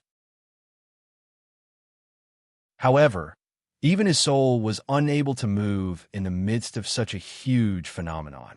Rumble. As the terrifying pressure spread, the void collapsed, and the entire white sky turned into an endless dark void. A huge hand that covered the sky covered thousands of miles of the sky. It stretched out from the deepest part of the void, and the endless majesty of that huge hand seemed to have surpassed the limits of the endless world. The owner of that gigantic hand was an extremely horrifying utmost being. The dark and empty hand contained the mysterious rules of the void. When it slammed down, it had far exceeded the limits of the God-King level. The huge hand covered the world as if it wanted to turn the world of death into nothingness. In a world of death, all the creatures, lords, kings, and even the remaining gods of death stared blankly at the huge hand. The palms slammed down, and the endless pressure from the depths of the void made them lose the courage to resist. It was as if they had fallen into silence and death, and they had completely lost their minds. "You have finally made your move," asked our gods. At this moment, in the depths of the billions of worlds, some of the supreme beings cast their gazes in the direction of the world of death. Many powerful existences revealed a look of schadenfreude. Many of them looked cold.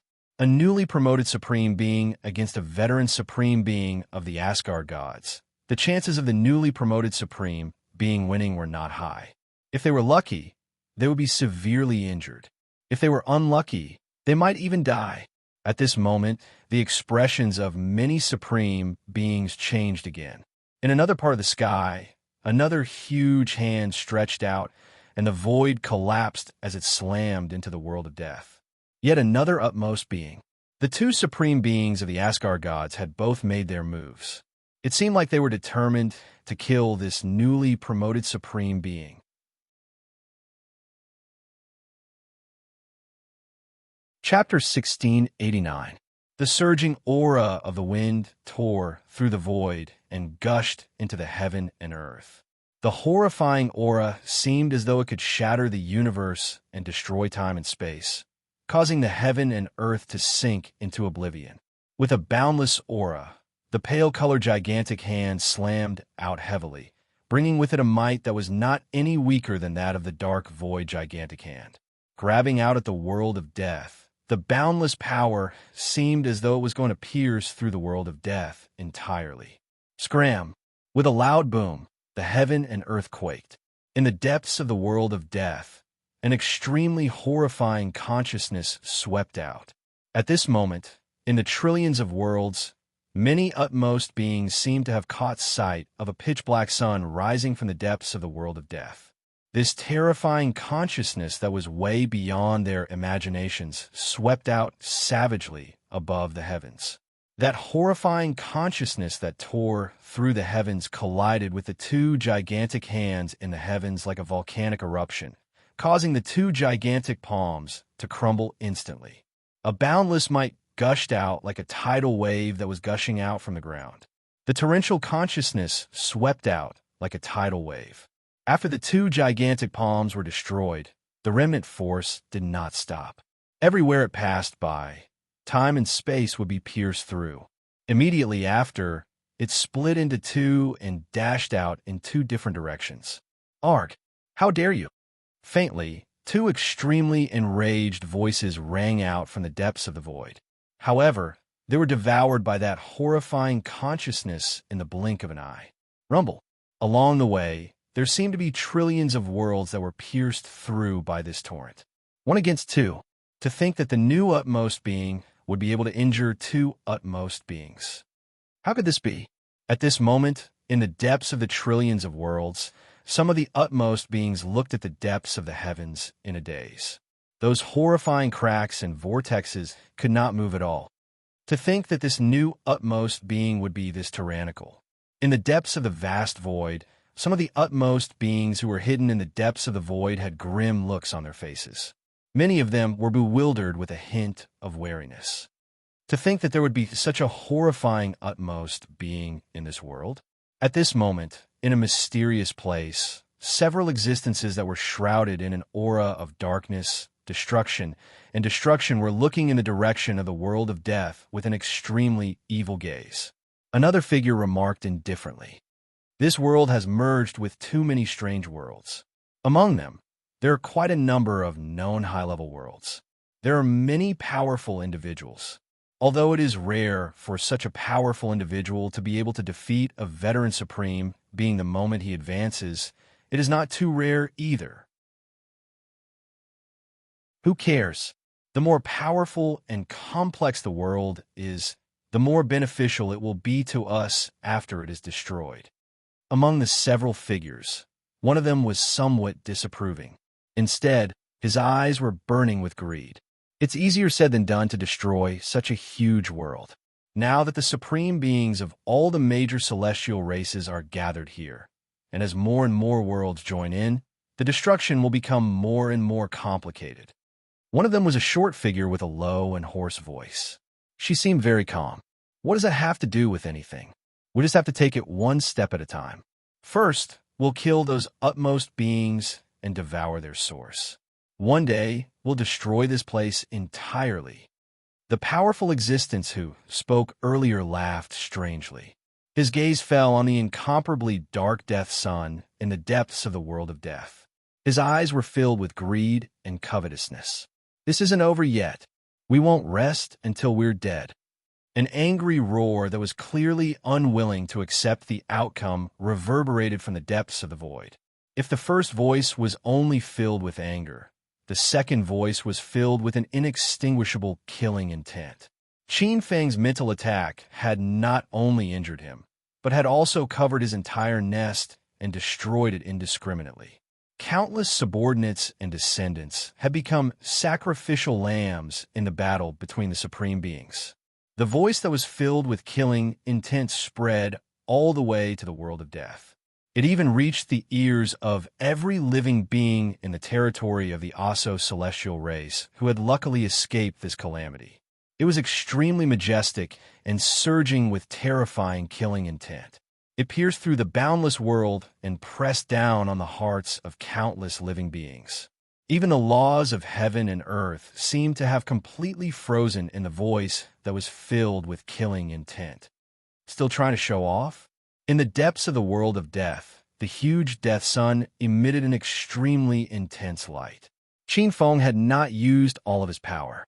At most, he had only used a small portion of it. The power that he was emitting at this moment was too terrifying. The moment his voice fell, Yi Zichen's eyes lit up. A boundless pitch-black hand seemed to have reached out from the endless source of time.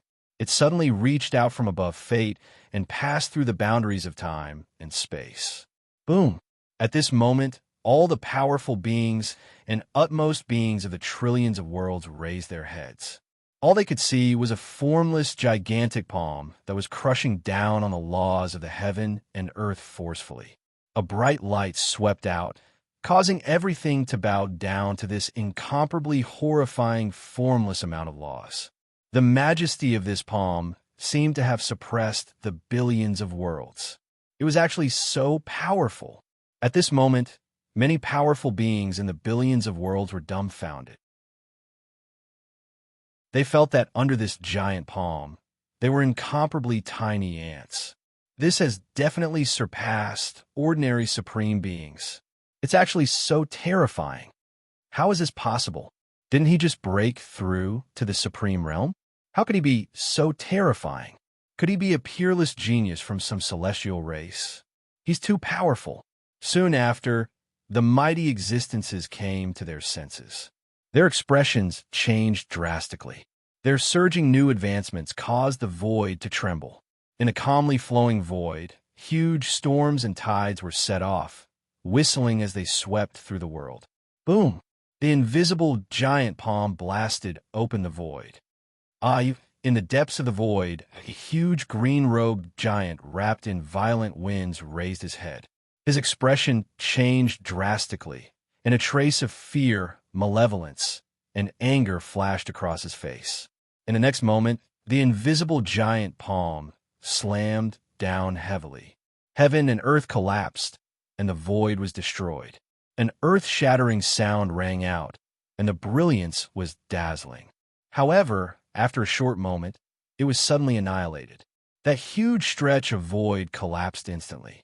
All the void collapsed and caved in, mercilessly swallowed by the endless darkness. It was as if all light was completely devoured. Soon, the void became completely silent. It was so quiet that not a single sound could be heard. Had he fallen? At this moment, majestic and terrifying gazes from the billions of worlds were looking in that direction, with a look of inquiry and searching. He's not dead. In the depths of the void, in a few unknown places far away, several supreme beings shook their heads quietly. A few of them had a cold smile in their eyes. However, that also celestial race's wind master had suffered a blow. Without tens of millions of years, he would not be able to recover. Will be back. In the depths of the void's fracture, an unimaginably powerful will struggled vaguely in the abyss of the void storm. His body had been completely destroyed, but his immortal and indestructible will was still letting out angry roars, intermittently filled with coldness and unwillingness. After passing through an incomparably long distance and layers of void barriers, it reached beyond the firmament. In the depths of the world of death, on the death divine throne, Qin Feng raised his head coldly. He did not care. From the corner of his eyes, he vaguely glanced beyond the void. At this moment, there were still a few other powerful gazes that were vaguely looking over and scrupulously landing on him. Chapter 1690. Qin Feng's expression did not change, but in his heart, he was sure. These extremely obscure gazes confirmed part of his conjecture. He did not seem to feel it. Most of his strength was hidden in the depths of his soul, and only a part of his strength was revealed on the surface. He was stronger than ordinary veteran supremes. Qin Feng was well versed in the essence of concealment. Sure enough, after a while, those gazes gradually retreated. An ordinary utmost being would not be able to attract the interest of those several quasi-eternal beings. Sensing the retreat of those gazes, Qin Feng smiled faintly. At this time, the world of death had expanded at an alarming rate. In 100 years, it had almost covered the original territory of the universe tree. It seemed to have absorbed the last vitality of the universe tree before its destruction. The world of death was no longer just a dead silence like before. It had a hint of other changes. In addition, thanks to the war dividend of the twilight of the gods, some powerful monarchs of the world of death took the opportunity to ascend after the fall of the 4 death gods and the 8 divine envoys. At the same time, after the fall of the universe tree, countless burnt branches of the universe tree, as well as the remains of the 9 realms after the fall of the universe tree, formed a huge continent and countless vast islands. In the wilderness, life, green grass, green trees, snow, mountains, and earth were reborn. A towering divine mountain was born. Death was replaced by life. It was like a reincarnation. Qin Feng resurrected some of the Aesir gods who had fallen in the twilight of the gods.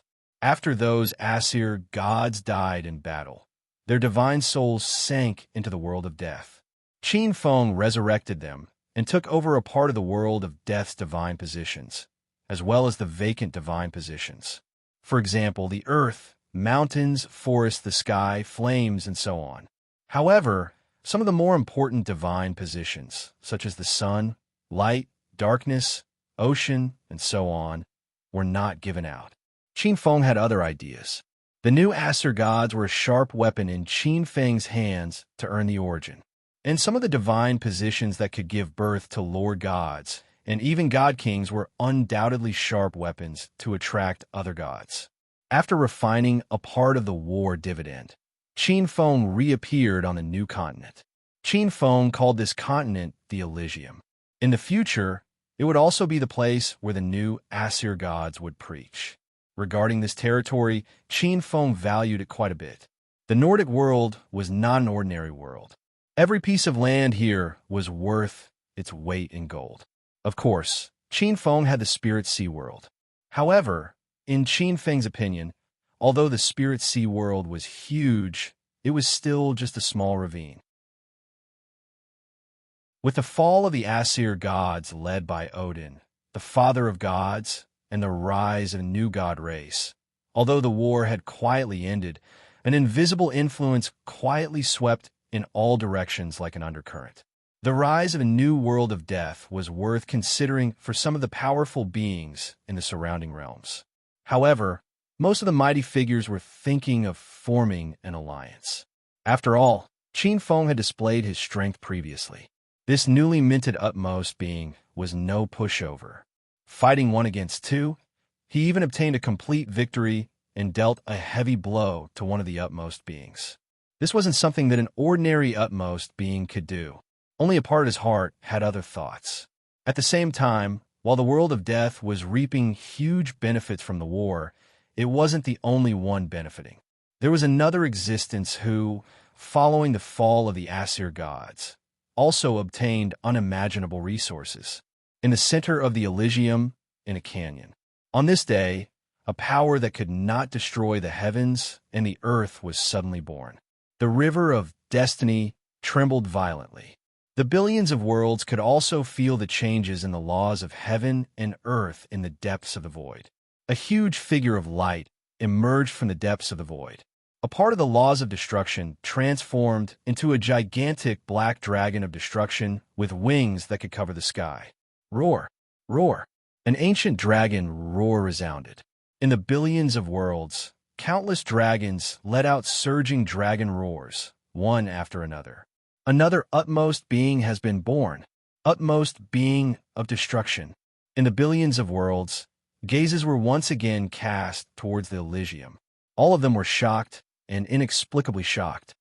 My name is Nidhogg, the Lord of Destruction.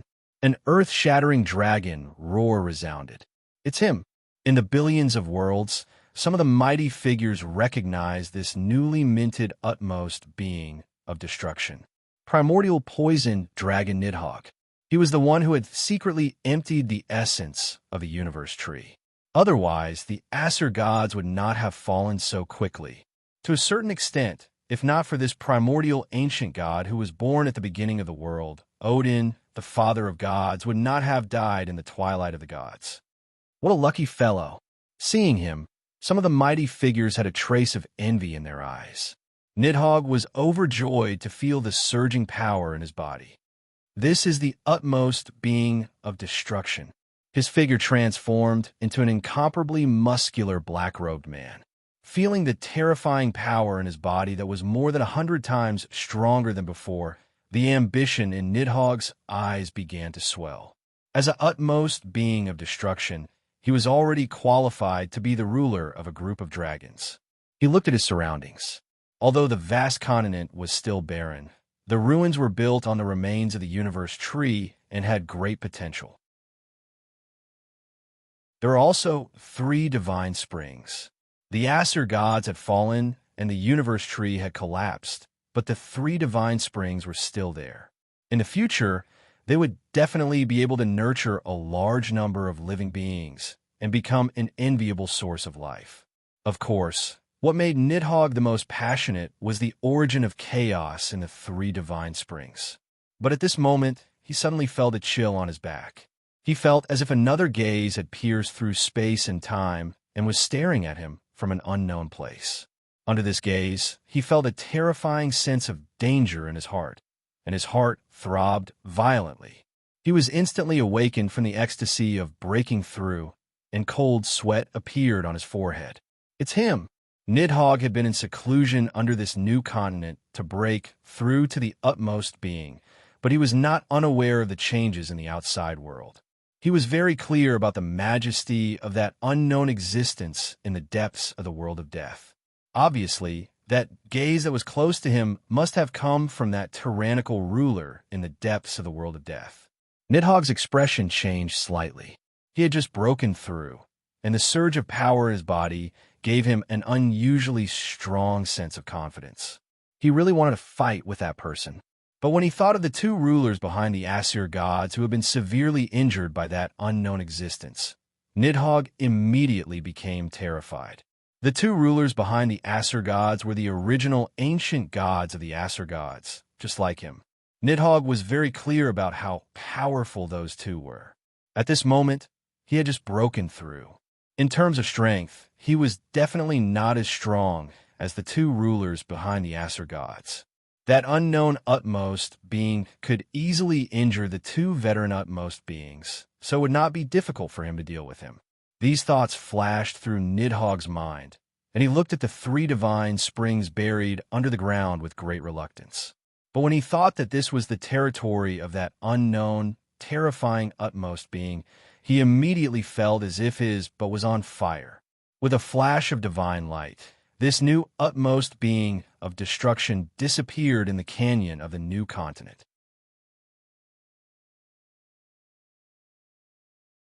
Chapter 1691. Qin Feng's eyes flickered as he watched Nidhogg leave. In the end, he did not make a move. This primordial poison dragon could not affect his plan. His gaze fell on the new Elysium.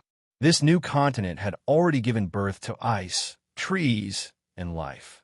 The next step was to give birth to life. The Elysium stood on the ruins of the Aesir gods and the universe tree. It contained rich demonic god blood. Once it gave birth to life, it would definitely be full of potential. Giving birth to life was a very long process. But Qin Feng could not wait that long. Qin Feng decided to create his own kind of humans. In Greek mythology, Zeus, the king of the gods, had unleashed the power of destruction several times to cleanse the world. However, he had also created humans several times. He had created three kinds of humans: the gold men, the silver men, and the bronze men. The gold men were a long-lived race. They were born with great strength and were very docile. Their lifespan was comparable to the gods, and they were the best candidates for the divine servants of the Aesir gods.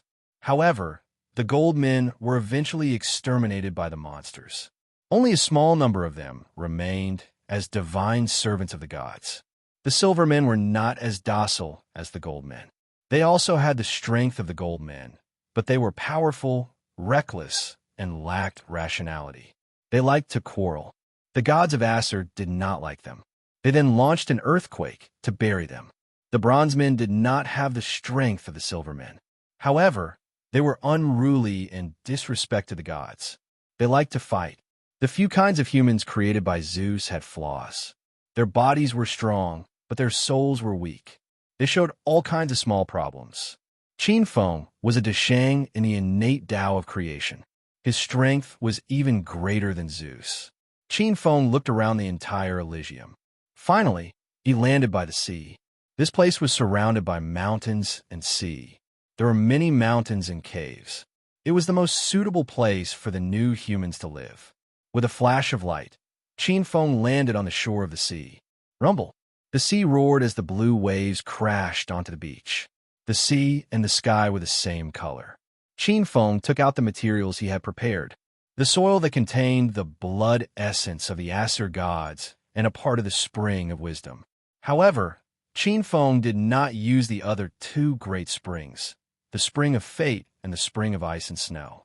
With a wave of his sleeve, a surge of divine power fell on the two spiritual materials. In an instant, the two spiritual materials fused together. With a flash of light, tens of thousands of humans appeared on the beach.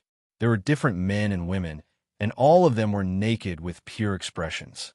After a while, as if they had just woken up from a dream, they moved their legs and waved their arms.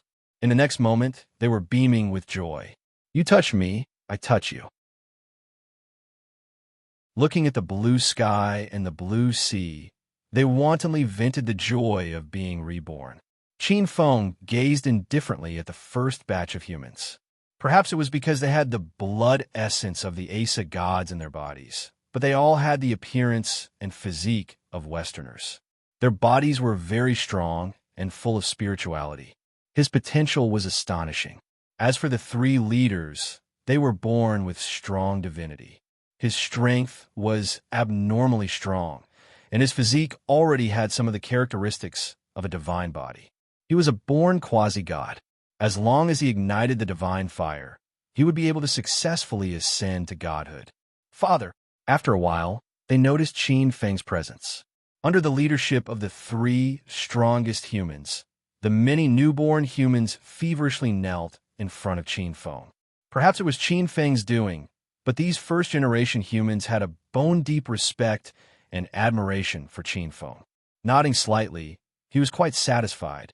Qin Feng's gaze fell on the three quasi-gods who had inherited the divinity of wisdom, light, and ocean. From today onward, the three of you are Pythia, Phaedra, and Sarah, the first-generation leaders of the human race. Lead them to reproduce and survive. Protect them. After 500 years, when a mission is completed, there will be a place for you among the gods on Asa Mountain. The three human quasi-gods in the lead glanced at each other, their eyes brimming with joy. The divine blood in their bodies was rich, and they had also inherited some of the remnant wisdom of the Asa gods. They already vaguely understood what this meant. Many thanks, Father. The three human quasi-gods got down on one knee. They bowed their heads, the joy in their eyes almost tangible. Very good. Qin Feng nodded, his body slowly rising into the air and vanishing. Where he had left, faint golden motes of light fell, sprinkling over the mountains and plains in front of the beach. Countless sprouts broke out of the ground, forming large forests of fruit trees. Food. The first-generation humans looked at the forest that had sprouted from the plains, and this thought appeared in their minds. They were immediately overjoyed. Many thanks, Father. The three quasi-gods immediately led the Asa people in kneeling, their expressions pious and admiring. After creating the most important human race, Qin Feng immediately went to the north and created another race there, the snow giants. That place was covered in white snow, and it had originally been the Snow Giant Kingdom, the place where Jotunheim had collided with the Fog Kingdom. This place had accumulated snow over the years, and the glaciers that stretched for millions of miles were suitable for creatures like the snow giants. There was also the Spring of Ice. Qin Feng created the snow giants to protect the Spring of Ice. The snow giants were undoubtedly much more powerful than humans, and they were born as demigods and quasi-gods. However, although they were born powerful, it was even more difficult for them to ascend to godhood than humans. In the south, where the country of true fire had fallen, Qin Feng created the fire giants in the volcanoes that stretched for millions of miles. In an underground canyon, where the Dark Dwarf Kingdom had fallen, Qin Feng used a portion of the Dark Dwarf Kingdom's essence blood and a portion of the divine blood that contained the divinity of the earth to create the pygmies and the dwarves. And in the giant tree forest in the east. In this huge forest, where the branches and leaves of the universe tree had yet to evolve, Sui Xiong used a portion of the scattered essence of the universe tree to create various races of elves. Furthermore, he used the flesh and blood of some powerful beasts that had already fallen, such as the demon wolf Fenrir, the python of the mortal world, and the Midgardian snake Jemingard, to create some powerful magical beasts. At the same time, out of some mischievous interest, Qin Feng chose a large island among the many islands in the outer sea of the Pantheon continent, named it Dragon Island, and created various races of dragons on it. The Pinochet dragons and the metallic dragons. The remaining races were a mix of races, such as spiders, centaurs, taurens, orcs, nagas, sirens, and so on. They simply filled up the Pantheon continent. This caused this huge barren continent to begin to bustle with activity. At the same time, he ordered some of the gods in the world of death to take care of these races. 1,000 years after the creation of various races. Rumble. On this day, an earth-shattering sound came from the east to the Nordic world.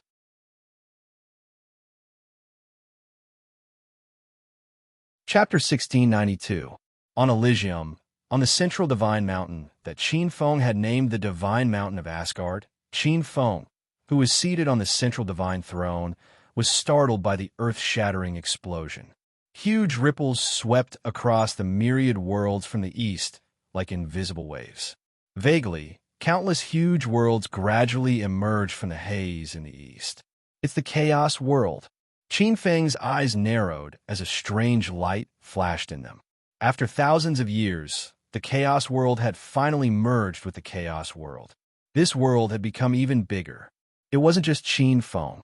Many mighty figures in the depths of the billions of worlds were also alarmed by the violent ripples. They all looked toward the east. The world that had merged with the Chaos World this time was definitely not a simple one. What a powerful world!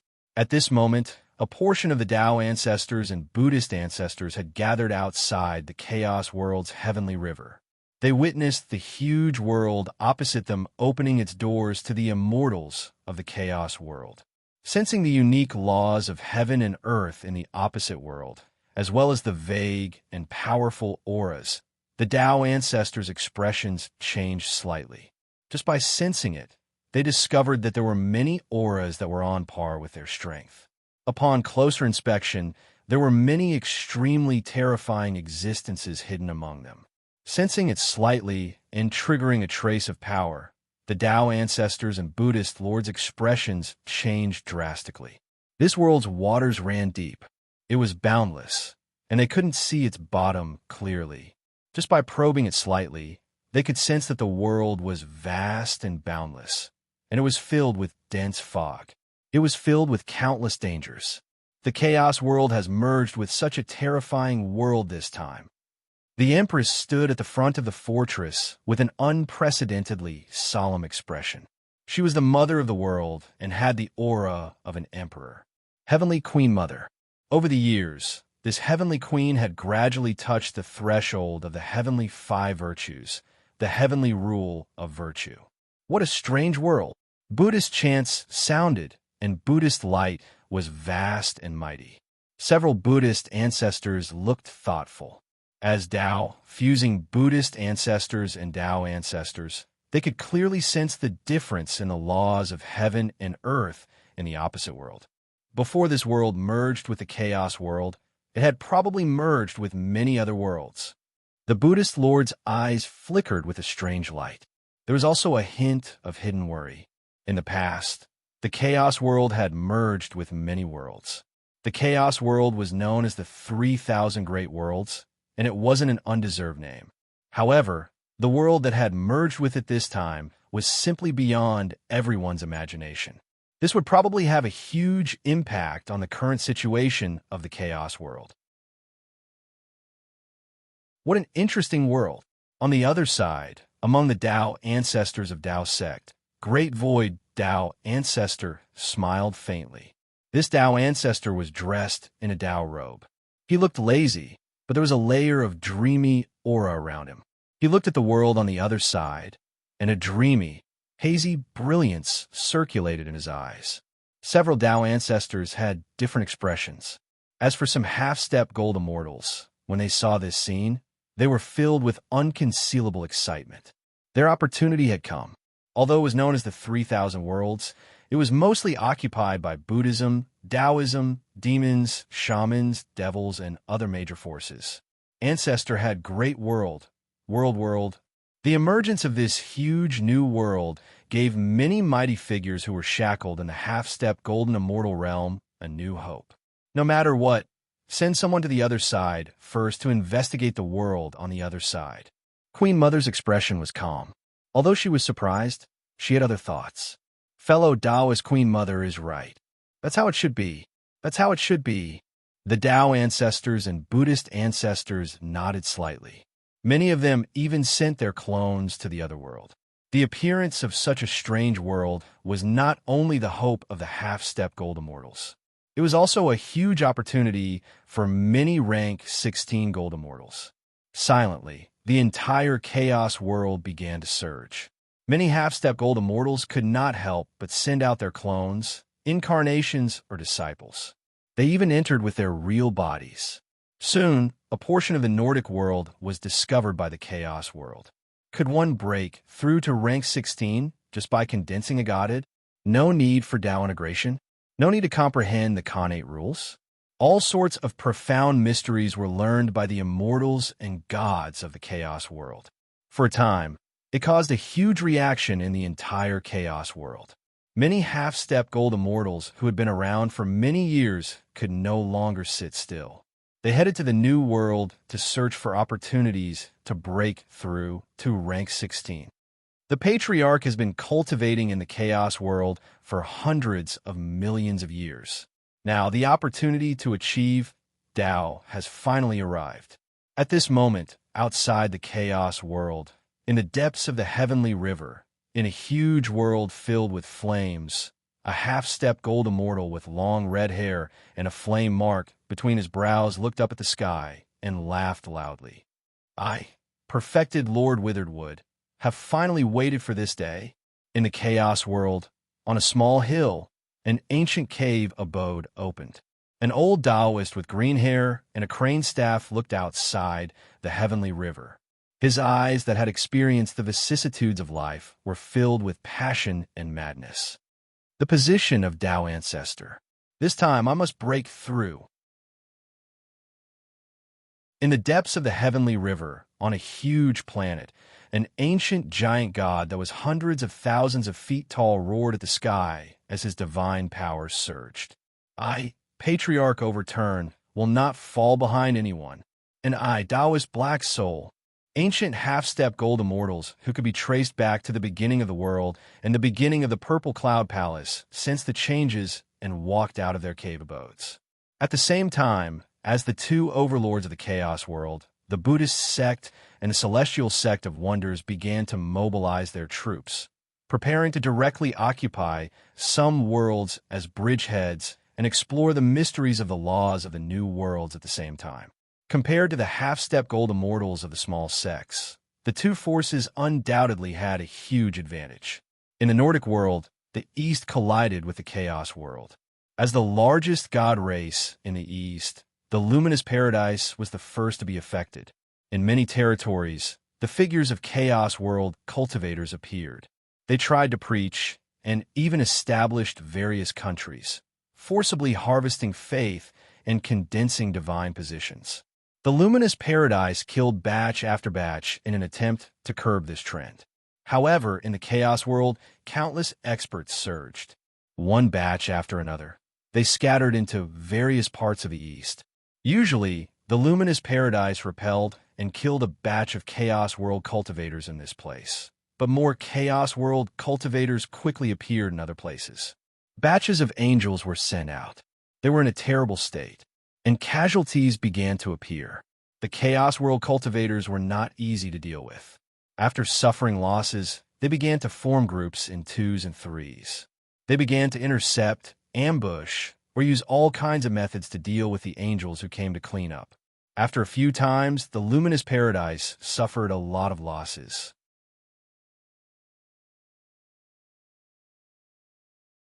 Chapter 1693. In addition to the many worlds under the Radiant Paradise that were attacked by the cultivators from the Elysium, there were also a number of worlds in the east that were affected. Qin Feng's new Asgard clan was one of them. The new gods were also on the eastern seas. However, the Nordic world was unusually large, while the billions of worlds in the east were incomparably vast. The prime material plane of the Nordic world was even larger than expected. Although the Asgard clan's Elysium was very far away from the Radiant Paradise's Radiant Continent, there were still cultivators from the Elysium who, by chance, bypassed the territories of some of the smaller clans. Above the sea, huge tides were surging. The sea was vast. Each of the larger clans usually occupied a piece of land. The new Asgard clan was born. The Asgard Divine Mountain inherited the territory of the previous Asgard clan, not just the Elysium, but all of the newly born islands. The coastal waters hundreds of millions of miles away from the Elysium were the Asgard clan's territory. It wasn't that there weren't any smaller clans that came to test the waters and try to take advantage of the situation, but they were immediately discovered, expelled, or even killed. Their territories were annexed. After a few times, no smaller clans dared to come to the Asgard clan's territory and try to take advantage of it. Beneath the sea, the Asgard clan's Oceanids had occupied a part of the shallow waters for thousands of years and were rapidly multiplying, trying to completely control and occupy the coastal waters that belonged to the Asgard clan. At the bottom of the sea, many Oceanids were doing their best to reproduce. On the Asgard Divine Mountain, in the World Divine Palace, it was very rare for many Oceanids to gather in the World Divine Palace, in front of the huge round table of the gods. The Anemone clan, the Siren clan, the Naga clan, the Tigasar clan, the Fish clan, the Crocodile clan, the Mermaid clan. Many Oceanids looked at the golden throne in the center with slight anxiety. At the same time, some of the Oceanid kings looked at the other kings with thoughtful expressions. Sigh, why isn't His Highness the God King here yet? One of the Oceanid kings couldn't help but ask. It was an Oceanid king with all kinds of strange appearances. She was a woman, dressed in green clothes that looked like countless swimming seaweed. Her hair accessories were strange, and her body rippled with divine energy. She was on the verge of becoming a god. That was the queen of the Anemone Empire. The sea anemone race had a very exaggerated reproductive ability. The domain they held up could often isolate all kinds of power. Their strongest point was still their recovery ability, which was extremely difficult to deal with. Hence, they switched to the demon anemone race. She fidgeted and looked around from time to time. Demon Sunflower Queen, I heard that your sea anemone empire also encountered the culprit and suffered great losses. The Naga Queen's gaze flickered as she spoke. The Naga Queen was extremely beautiful. Her lower body was like a huge snake covered with beautiful blue scales. Her chest was majestic, and she looked extremely hot. The Naga Queen was the ruler of the Deep Sea Empire. The Naga clan was ranked quite high among the many sea clans. Most of the Nagas practiced both magic and martial arts. Not only did they have good close combat abilities, but their spellcasting abilities were also quite good. The Naga mages of the Deep Sea Empire had become famous in just a short 1,000 years. They researched and researched all kinds of magic and arcane arts, and created the magic and arcane art system. It was said that when the deity king created them, they were naturally favored and added an extra portion of the spring of wisdom, so their innate mental strength was abnormally strong. As a queen, the Naga Queen was even more talented. She was born as a quasi-god. If not for the fact that she wanted to complete the mission issued by the deity king to optimize her magic and arcane arts to the 15th circle and establish the magic and arcane art system, she would have ignited her divine fire hundreds of years ago and become a true deity. The Anemone Queen glanced at the Naga Queen with a flicker in her eyes.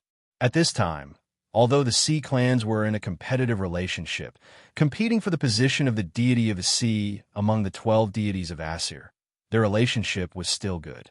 Azhara, you're right. I don't know what kind of existence it is, but in a short time, 1/10 of the children in my territory suddenly disappeared. Speaking of this matter, the demon Sunflower Queen's green eyes flashed with a fierce light, and she gritted her teeth. The sea anemone race was a division of reproduction. Those high-level sea anemones could be said to be the demon Sunflower Queen's clones or avatars. 1/10 of the sea anemones disappeared without a trace, which meant that she had lost at least 1/10 of her power. How could the demon Sunflower Queen, Shelley, not gnash her teeth? Shortly after, the demon Sunflower Queen Shelley's gaze fell on the many sea clan kings. Azhara, Doyle, Ralph, Letitia, you guys shouldn't have come to the World God Palace for no reason, right? The sea clan kings looked at each other, and many of them had an awkward expression. All right, there's no need to hide. Incompetence is incompetence. The Tiger Shark King Ralph was the most boorish, and he directly tore apart the Sea Clan King's facade. This time, it's not just the sea anemone race that disappeared. The Naga race also lost many elites of the Sea Clan. This time, we met a cunning and despicable guy. At the end of his words, the Tiger Shark King Ralph slammed the round table in front of him, and his expression was fierce. The tiger shark race had huge bodies, and they were the overlords of the sea. They were the overlords of the sea. Their only flaw was that their numbers were too small. This time, many tiger shark elites had disappeared, which made the Tiger Shark King Ralph abnormally angry. This had hurt the vitality of the tiger shark race. Many of the Sea Clan kings present were silent. As the Sea Clan kings, each of them had their own pride. If it wasn't for the fact that their race's vitality was hurt, they would never come to the World God Palace for help. At this moment, the void shook, and the Sea Clan kings around the round table raised their heads and looked at the golden throne in the middle. In the void, a terrifying pressure came down from the golden throne. A deathly radiant sun with extremely dense pressure slowly squeezed out from the crack in the depths of the void. The vast, radiant sun radiated endless radiant shadows, and ripples spread outwards. The numerous sea kings felt their bodies sink. Sea Anemone Queen, Tiger Shark King, Merman King, Mermaid King, Siren Queen, Naga Queen. Greetings to Father God, Jean, and the Sea Kings hurriedly bowed. In the void, Qin Feng looked at this group of Sea Clan kings with dissatisfaction. These days, he had been seducing a goddess who was very important to him, and was trying to scheme for a treasure that was very important to him. These Sea Clan kings had appeared at the wrong time. Feeling the dissatisfaction in Qin Feng's eyes, the group of Sea Clan kings suddenly became very frightened. They thought that their incompetence had angered this father god.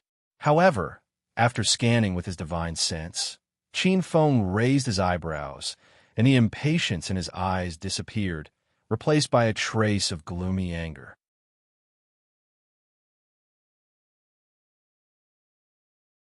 Chapter 1694.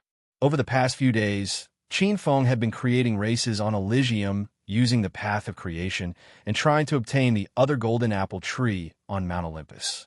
That golden apple tree was the most precious treasure of Mount Olympus. It was impossible to obtain it unless one snatched it by force. However, there were countless experts in the billions of worlds. There was even a world like the Chaos World that had given birth to an eternal true saint. One could imagine that there must be powerful existences in the eternal soul realm. Although the eternal soul possessed a part of the eternal force, it was not a true eternal true saint. Other than taking the risk of snatching it by force, Qin Feng could only think of one solution: seduce a goddess. She was a married woman, but she was probably an empty, lonely, and beautiful goddess. Save the country in a roundabout way. However, that goddess was famous for her loyalty. Qin Feng was completely unfamiliar with that beautiful and noble goddess. In short, when he was at his wit's end, he was alarmed by the kings of the Oceanic tribe. His consciousness scanned the coastal waters around Elysium. All the changes in the billions of miles of coastal waters were under his powerful consciousness. At the same time, Qin Feng found out about some deeply hidden secrets. Azhara, in the Son of Death, a majestic voice sounded. The kings of the Oceanic tribe quietly glanced at the Naga Queen. The extremely beautiful Naga Siren Queen raised her head and immediately bowed respectfully. Father, take my talisman and go to a cave residence 13,000 miles away in the shallow waters of the Northeast Sea. Capture that person for me. Qin Feng's gaze fell on the Naga Queen. In the Son of Death, Qin Feng waved his sleeve and a terrifying wave appeared. He drew a line in the air and a faint golden brilliance fell from the sky. The Naga Queen's eyes flashed with joy. She hurriedly raised her hands and received it. The golden light fell into her hands and instantly turned into a golden token. The kings of the Oceanic tribe looked at the Naga Queen enviously.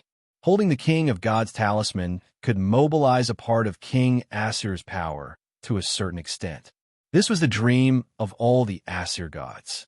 The most important thing was the glory. This meant that God King Asa valued him greatly. On the spot, the Naga Siren Queen was moved. Her beautiful eyes looked at the Son of Death above the golden throne, and she became even more emotional. Thank you, Father, for bestowing me with such a precious treasure. Go! Qin Feng shook his head and waved his sleeve. A beam of light wrapped around Naga Queen Azhara, and she disappeared from the World God Palace in an instant. When the Naga Siren Queen Azhara reappeared, she was already above the vast expanse of blue waves. This was the Northeast Sea region. With just a glance, the Naga Siren Queen's eyes flashed with understanding, and her heart trembled violently. This is the divine power of the Father God, traversing thousands of miles with a single thought. The Naga Siren Queen's heart trembled, and the reverence in her heart grew even stronger. This kind of method was simply beyond imagination. Holding the golden token in her hand, the Naga Siren Queen looked even more convinced. Her figure changed, and her slender jade-like legs gradually turned into a huge, icy blue snake tail. She quietly dived into the depths of the sea. At the moment, in the World God Palace, the Naga Siren Queen's panoramic view of the Northeast Sea region was displayed in the center of the gigantic Pantheon Round Table. A moment later, not long after the Naga Siren Queen entered the sea, the boundless blue waves shook violently. Rumble! An earth-shattering black brilliance spewed out from the bottom of the sea, and the sea region within 1,000,000 miles shook violently. So powerful! With just a glance, the pupils of many sea tribe kings contracted. The majestic power had already come into contact with the heaven and earth rule. It was the power of a half-step lord. The next moment, a golden light appeared above the sea. A beautiful snake lady with a human body and a snake tail broke through the water and flew out. What was worth noting was that the beautiful snake lady had 6 slender, fair arms on her back. The 6-armed Naga was the royal family of the Naga tribe. The 6-armed snake lady was the Naga Siren Queen Azhara's true form. At the moment, she was carrying someone in one of her arms. The person's silhouette was trapped by a golden light, and he could not move at all. However, it could be seen that he was still cursing. In the World God Palace, the Naga Siren Queen returned. There was a loud thud. A tied-up silhouette landed in the palace with a loud thud. Many sea tribe kings stared at the silhouette. The silhouette reeked of blood, and there seemed to be terrifying blood flowing on the surface of its body. It was close to 1,000 feet tall and had 9 heads. Each head had up to 1,000 eyes, and the blood on its back had transformed into up to 1,000 peculiar bloody hands. It had 8 legs. Father, Azhara has been ordered to capture the thief who committed the murder in the dark. I'm reporting to you now. The Naga Siren Queen's gigantic snake tail gradually transformed into a pair of slender, beautiful legs when she entered the World God Palace. The blue dress that resembled ocean scales outlined her perfectly proportioned legs. She bowed toward the golden throne in the middle. Many sea tribe kings' eyes flickered with admiration as they looked at the charming Naga Siren Queen, whose beauty exuded a heroic aura. A few female sea tribe kings, such as the Anemone Queen and the Mermaid Queen, were envious, jealous, and regretful. When the sea tribe kings were first born, they were also beautiful. However, in order to fully develop a part of the Pantheon bloodline in their bodies, they had abandoned such beauty. The Naga Siren Queen was the only one who had taken an ingenious approach. She had chosen to use the energy of arcane magic as the source of her bloodline. Release me, you barbaric hairy gods. Release me. Fight me one-on-one if you dare. Although it had been captured, the terrifying monster was still cursing and swearing. Its body emitted a terrifying aura of blood that was draining its vitality. When the sea tribe kings got close to it, they could feel their yuan essences leaking out uncontrollably. They were horrified and hurriedly distanced themselves from the monster. Above the golden throne, Qin Feng's divine consciousness descended and his majestic voice sounded. A puny king of Azura dares to behave atrociously on the Pantheon continent? Didn't the Nether River Taoist teach you respect? After being exposed by Qin Feng, the yelling monster immediately stopped. Thousands of pairs of blood-red eyes stared at the son of death in the void in bewilderment. He couldn't help but ask, Who are you? How do you Western barbaric hairy gods know the name of my patriarch? Puny king of Azura, you don't have the right to know my identity. If your patriarch were here, even I would have to think twice. A disdainful voice sounded from the son of death. Impudent, impudent. A bunch of hairy gods who only know how to look at the sky from the bottom of a well. Impudent. The king of Azura was enraged, and his face turned red. It was as though he had been greatly insulted.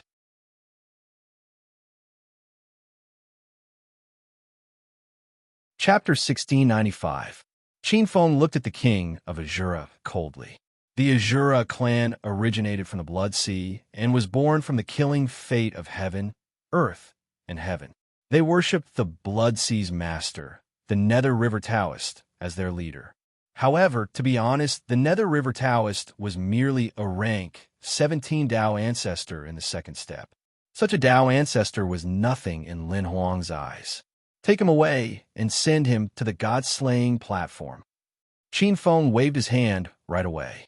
As soon as the authoritative voice was heard, two powerful divine guards in golden battle armor walked in a moment later. The two divine guards in golden armor were tall and burly.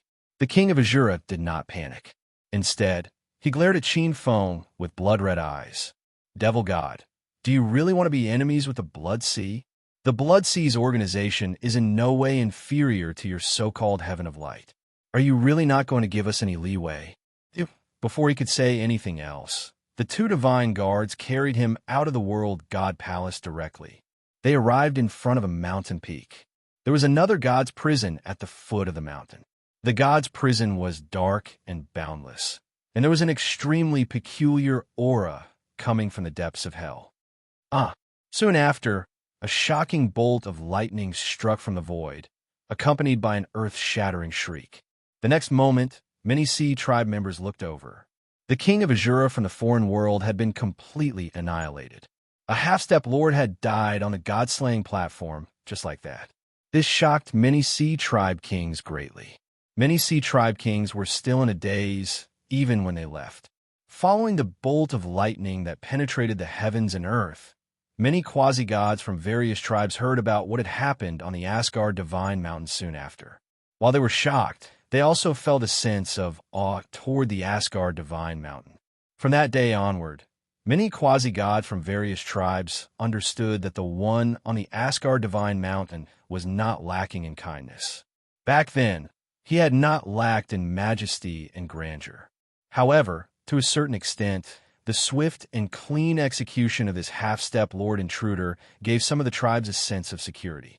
The arrival of the king of Azura was a reminder to Qinfeng. The current Elysium was still in the wilderness. Most of the powerhouses under his command were still digesting the benefits of the war and had yet to be born. The new generation of powerhouses had yet to mature. If some other god powerhouses were to arrive, it was inevitable that something would happen. It was also from this day onwards that an extremely powerful radiance appeared in the sky above Elysium. It was a blazing sun that soared into the sky. Aside, many almighties and supremes sensed the Almighty's almighty. His expression changed slightly, and he immediately understood the meaning of the aura on the Asgardian Divine Mountain. Azura's God. This initiative worked well. From then on, many Wu Chuangs entered the coastal waters of the Elysium continent. When they sensed the supreme aura that permeated the waters, they wisely avoided the Elysium continent. When some of the powerful beings, master gods, and utmost beings caught sight of the effects, they followed suit and let out their own auras that belonged to master gods and utmost beings. Filling up the entire territory, they intimidated some of the powerful beings of the void who were stirring up trouble. The primeval powerhouses judged the situation and dared not cause any trouble. After dealing with the king of Azura, Qinfeng pondered in the god's palace. He temporarily stopped trying to seduce the goddess. He recalled that he seemed to have missed another treasure. Asgard had the three-eyed chaos spring, the spring of wisdom, the spring of ice, and the spring of destiny. Qinfeng had already visited the spring of wisdom and the spring of ice. The origin of wisdom and the origin of ice had been refined by Qinfeng into two types of great perfection nomological manifestations. All that was left was the Crow Fountain, which was also known as the Fountain of Destiny. At Qin Feng's level, each time he refined a type of great perfection nomological manifestation in his body, his eternal saint power would increase by a little. The Spring of Crow was rooted in the original Asgard. As the tree of the universe was hollowed out by the primordial demon dragon and Asgard fell, the whereabouts of the spring became a mystery. The Spring of Crow was very important in the eyes of the previous Asgardian gods. The Aesir gods came to the spring for a meeting every day. Beside the spring, the three goddesses of destiny originally lived. The three goddesses of destiny had a strange origin. Even the Aesir gods did not know much about the three goddesses of destiny. It was said that they were the daughters of the wisdom giant Mimir. Some said that they were the daughters or descendants of the time Turner giant Nalvi, the father of the night goddess Nate. Among the three goddesses, the eldest, Wold, ruled the past. The spring was also named after her. The eldest, Verdantes, ruled the present. The youngest, Shakotes, ruled the future. Not only did the three goddesses of destiny control the fate of humans, but they could also predict the fate of gods, giants, and dwarves. They had long predicted the arrival of Regalic, twilight of the gods. They did not live here long ago. Their appearance was seen by the Aesir gods, giants, and dwarves as the end of the golden age of the gods. In addition to ruling over fate, the three goddesses of destiny were also the goddesses of law. Their main task was to weave a web of fate for everyone. Once the three goddesses of destiny weaved their fates, even the father of the gods, Odin, could not change it. They could only obey because they did not weave the fates of the gods with their own will. Instead, they followed the ancient rules of fate of the Norse world. In addition, they had another task, which was to water the world tree from the Spring of Crow. The three goddesses of destiny were actually not very powerful. However, because they controlled fate, which was a great power that only the most powerful could come into contact with, they were very difficult to kill. However, the three goddesses of destiny were actually quite pitiful. They could not leave the Crow Spring for their entire lives and could only spend their long lives beside it. They could only weave a web of fate to fool the gods and amuse themselves, unless they could one day become the king of gods. When the world tree collapsed, the three goddesses of destiny who could not leave were also implicated. Following the collapse of the world tree, they fell into the darkness of the underground. Qin Feng came to the eastern forest of giant trees of Elysium. This was the territory of the elves. There are all kinds of elves, such as wood elves, grass elves, silver elves, night elves, light elves, dark elves, and so on. The elves were a race that existed in the previous generation of the Asgardian gods. Their main god was the king of the elven kingdom, the main god of fertility, Freyr. It was rumored that after the previous king of the gods, Odin, killed the frost giant ancestor Ymir, the elves were born by chance. The elves were born from the frost giant ancestor's corpse and absorbed a part of the giant's essence to become spiritual creatures. Those born from the light side of the corpse were called light elves. Those born from the light side were dark elves. The light elves were bright and dazzling. They were very beautiful. Light elves were usually gentle and cheerful. They could communicate with trees, flowers, fishes, and birds. Dark elves were more evil. They lived in caves and underground and had spiders as their totems. They were very aggressive.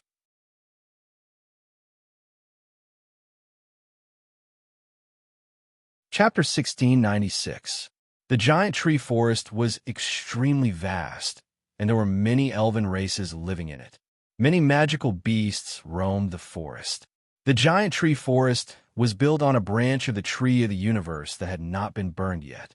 There were many species living here, and many of them were very dangerous. There were even some powerful dragons, such as the fairy dragon, that came to this forest to rest. There were also some divine beasts, such as the light unicorn, earth bear, holy wolf king, lightning leopard, and so on. The Fountain of Destiny, the Crow Fountain, was located somewhere in the forest. Qin Feng looked at the depths of the giant tree forest.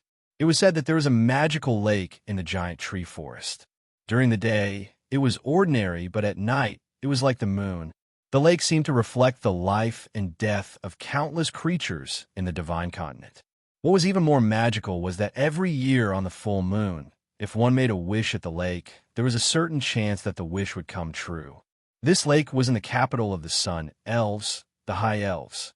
The High Elves and Sun Elves established a kingdom called Quell the Loss. They called themselves the Sunstriders, and with the surname Sunstrider, they were also called the Sunstrider Court. Elves were different from humans. They had a morbid pursuit of beautiful things. Their elegance and pride were deep in their bones, and they were proud of it. They thought that they had inherited the best part of the inheritance of the Asgardian God King. They looked down on the other races in the forest, especially the giants living in the forest. They laughed at the ugliness and vulgarity of the trolls. In fact, Qin Feng was a little helpless against this somewhat morbid race. This race claimed to have inherited his elegance and pride, and he snorted in contempt. Qin Feng would never admit that he was so narcissistic. The elves' magic and arcane talents were on par with the Nagas. This race was famous for being a mage race. However, compared to the rich and creative Nagas, the elves liked to do evil things. For example, they enchanted all kinds of magic items, or made all kinds of strange magic tools, or drilled through all kinds of dangerous planes to travel in the astral plane. In short, they had caused a lot of trouble for Qin Feng. They had opened many dangerous planes and almost caused the Sun Elves to die out several times. Of course, this kind of crisis was invisible. Qin Feng quietly settled it for them every time. Recently, he had even been whimsical, trying to research magic energy in the form of a perpetual motion machine. In Qin Feng's eyes, the Sun Elves were a race that liked to seek death. Qin Feng was already quite dissatisfied with this race. He felt that if he had the chance, he would definitely teach this race a lesson. With a flash of light, Qin Feng silently appeared at the Lake of Wishes in the depths of the Sunstrider Court, in the kingdom of Quell the Loss. The scenery here was picturesque. Even during the day, there were still many romantic elven men and women whispering or chatting by the huge lake. When Qin Feng's gaze landed on the Wishing Lake, he knew that he had found the right place. The lake water contained a trace of the aura of destiny. It was likely that the black fountain of destiny was at the bottom of the lake. His figure was like a stream of light as he silently disappeared into the depths of the lake. Around the lake, there was no lack of so-called sanctuary powerhouses and even legendary powerhouses who were close to becoming demigods. However, no one could detect the passing of this stream of light. Big sister, we have already stayed underground for 1,000 years. It's been 1,000 years. When can we leave this dark place? From afar, Qin Feng heard a melodious voice. Soon after, another slightly aged voice comforted him. Second sister, don't worry. When it's time to leave, we will eventually be able to leave this place. Big sister, if we don't leave this place soon, I will really go crazy. Second sister, don't be impatient. There are always smart people among the elves. They have already discovered the abnormality of the Wishing Lake. One day, they will be able to open a passage. But third sister, how long do we have to wait? Moreover, only deities can enter the Fountain of Destiny. Even if they have already discovered it, so what? Do you want to leave this dark place? Perhaps I can help you.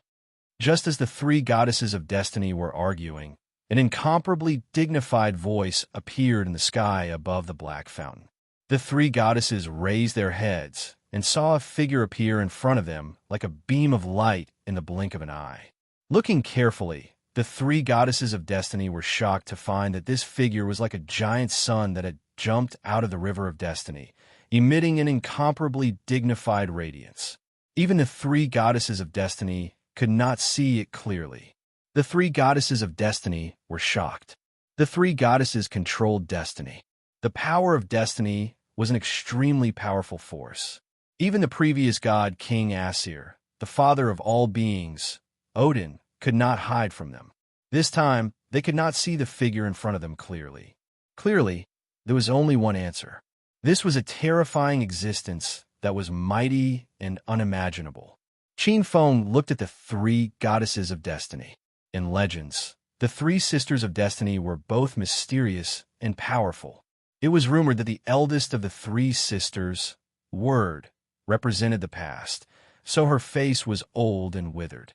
The second sister, Verthandi, wielded the power of the present, so her face was youthful and lively.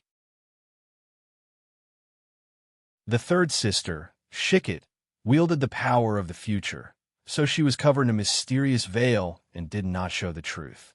However, looking carefully, Qin Feng knew that the rumors were not true. The appearance of the three sisters was extremely similar. They were equally beautiful and tall, just like triplets.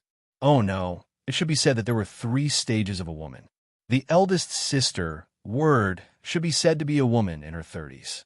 She was also at the most feminine stage. Her golden curly hair was like a waterfall, and she was as mature as a peach. She had the charm that a mature woman should have.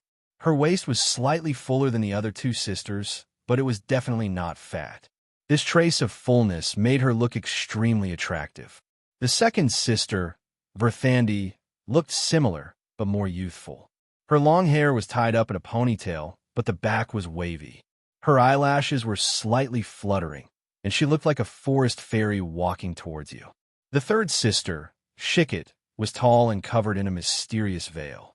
Her appearance could not be seen clearly, but just looking at her beautiful eyes would make countless men go crazy. Her beautiful eyes seemed to be able to speak. They were straight and could make one's heart beat faster, and one could not help but be captivated by them. Qin Feng was an eternal soul expert, but he was also a man. With just a glance, Qin Feng somewhat understood why those legendary god kings had so many harems. It was not that they were unfaithful, but that these goddesses were too beautiful.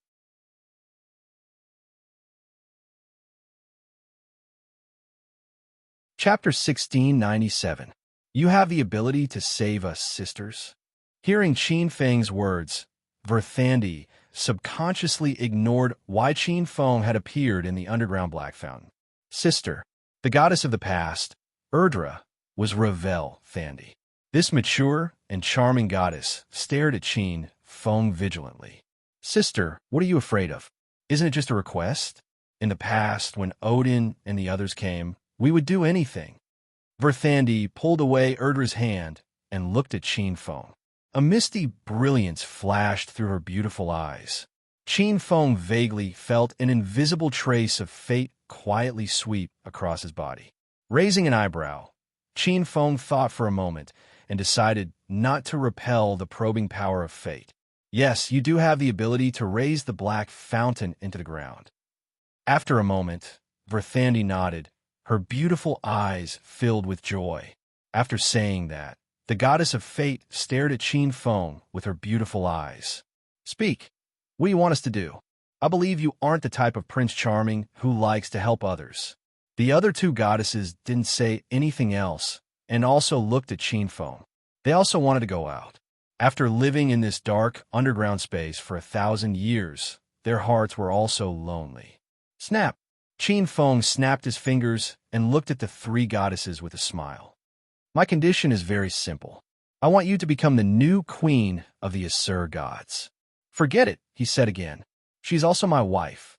That's impossible. The goddess of the past, Erdra, shook her head resolutely. You actually want to take the three of us? Verthandi and Shikati also opened their beautiful eyes wide and looked at Qin Feng in surprise. After a moment, the two goddesses of fate's beautiful eyes revealed anger. You're too greedy. Verthandi immediately shook her head, the light of hope in her eyes disappearing. Leave, we can't marry you. The goddess of the future, Shikati, directly ordered him to leave. Why not? Qin Feng's expression did not change. He was not angered by the direct rejection of the three goddesses of destiny. Do you think that my status and strength are not good enough for you? Qin Feng's gaze fell on the three sisters. You don't have to worry about that. I am a new god king of the Asur clan on Elysium. The gods under my command will only be stronger than the Asur clan under Odin's rule. As for strength, Qin Feng glanced at the three sisters. As goddesses of fate, you should be able to sense this. My strength surpasses that of ordinary primordial ancient gods. I am a supreme, eternal one. An eternal? When the three goddesses of destiny heard about the king of gods, they didn't take it seriously. But after Qin Feng revealed his strength as an eternal sovereign, the three goddesses of destiny couldn't help but be shocked. Ordinary people didn't know about the existence of Eternals, but as the beloved children of fate, the main gods of fate, the three goddesses of fate, vaguely knew about the traces of such mighty existences. Only a few extremely powerful god clans had Eternal sovereigns as their backers. It was rumored that the Asur clan also had Eternal sovereigns as their backers in their ancient times. The three goddesses of fate were somewhat shaken. They looked at each other and saw the same look in each other's eyes. When Qin Feng saw the look in the three sisters' eyes, he decided to persevere. If you three sisters can agree to my request, I can remove the shackles of fate for you, so that you won't be imprisoned by the Black Fountain, forever unable to leave. This was a trump card. The three goddesses of fate were completely moved. The three goddesses of fate were natural main gods. They controlled fate and weaved the web of fate. When the three of them worked together, even ordinary supremes might not be able to harm the three sisters. But at the same time, the three goddesses of fate were also cursed and shackled. As a price, they couldn't leave the fountain of fate. Only the spring water of the fountain of fate could alleviate that eternal curse. And if Qin Feng was an eternal one, then he indeed had this ability. The three goddesses of fate looked at each other as if their hearts were connected. Their beautiful eyes changed. Since they were born, they grew up by the Black Fountain. Because they could never leave the Black Fountain, they could only see the scenery reflected by the Black Fountain's water. They were the closest to the world, but also the furthest. Although the three goddesses of fate were somewhat different, because they controlled the laws of fate and were somewhat affected, there was never a day when the three of them didn't think of leaving this place. What was the outside world like? Was it different from the inside of the Black Scout Spring? Could they also be like others, freely experiencing and enjoying all the beauty of this world? Delicious food, beautiful clothes, beautiful scenery, and love? Let my eldest sister and third sister leave this place, and I will marry you. After thinking for a moment, the goddess of the present, Verthandi, walked out. Her long hair was tied into a ponytail, and her wavy hair reached her buttocks. She was wearing a white dress that set off a pair of slender long legs. Her figure was excellent, and she had an aura of youthful vitality. Qin Feng's gaze lingered on Verthandi for a few moments before he quickly shook his head. No, why? Could it be that you're not satisfied with just me? Verthandi was somewhat angry, and the other two goddesses looked at Qin Feng with a trace of disdain and disappointment. All men were the same. Fickle radish. Father of gods Odin was like this. Loki was like this, and so were many other male goddesses. Qin Feng saw the disappointment in the eyes of the three goddesses and roughly understood the thoughts of the three goddesses. Qin Feng's eyes flickered, and he said indifferently, "The reason is simple. If I'm not wrong, you sisters should be able to communicate with each other, right? Am I right?" The three goddesses of fate's expressions changed, and a trace of surprise flashed across their faces. The three of them being able to communicate with each other was their secret. Even Father of Gods, Odin, didn't know. So how did Qin Feng know? If I only marry you, and your elder sister or younger sister has other men in the future, wouldn't I? Qin Feng shook his head, a trace of dignity in his eyes. I definitely won't allow my future wife to have any relationship with other men. The three goddesses of fate were somewhat speechless. The three of them were telepathic, and Uriel, the most mature of them all, spoke up. We need to carefully consider this matter. We'll give you an answer later. With that, the three goddesses turned around and left, probably to discuss it. Before leaving, the most active goddess of the present, Verthandi, even rolled her eyes at Qin Feng. Qin Feng looked at the graceful figures of the three goddesses as they left, and a faint smile appeared on his face. He He was determined to get these three goddesses. It wasn't just because of their beauty.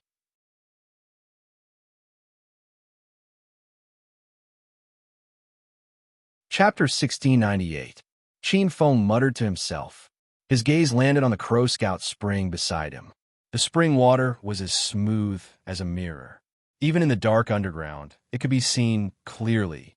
The fate of all living beings in the spring water were intertwined, and the trajectory of fate was revealed.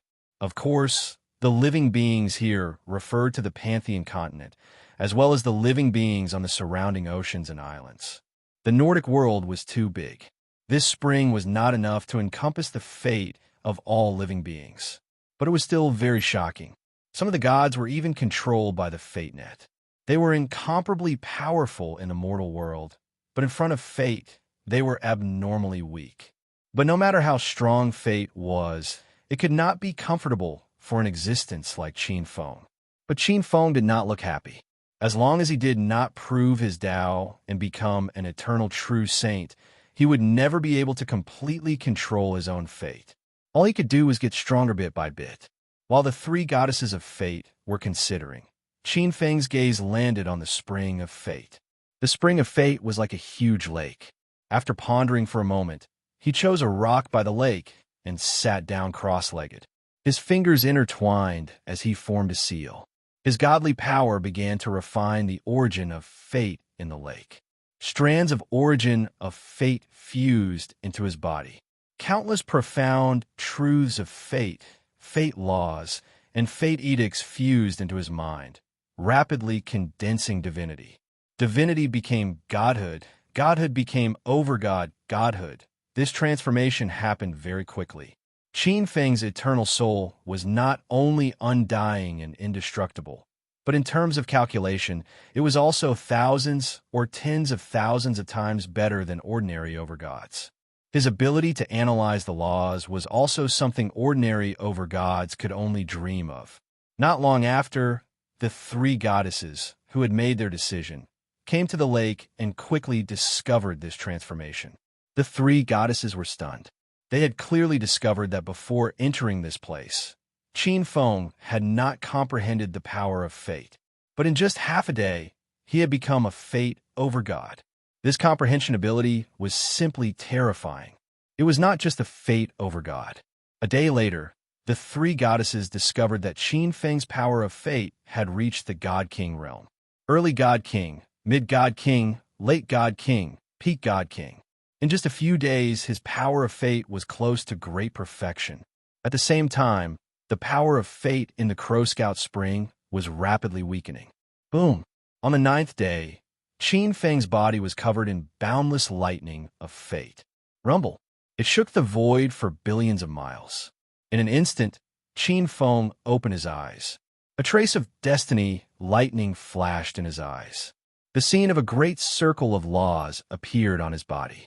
He had broken through. A strange phenomenon appeared on Qin Feng's body. There seemed to be millions and millions of incorporeal threads entangling with him. Vaguely, the millions and millions of incorporeal threads weaved into countless intersecting nets. Web of fate.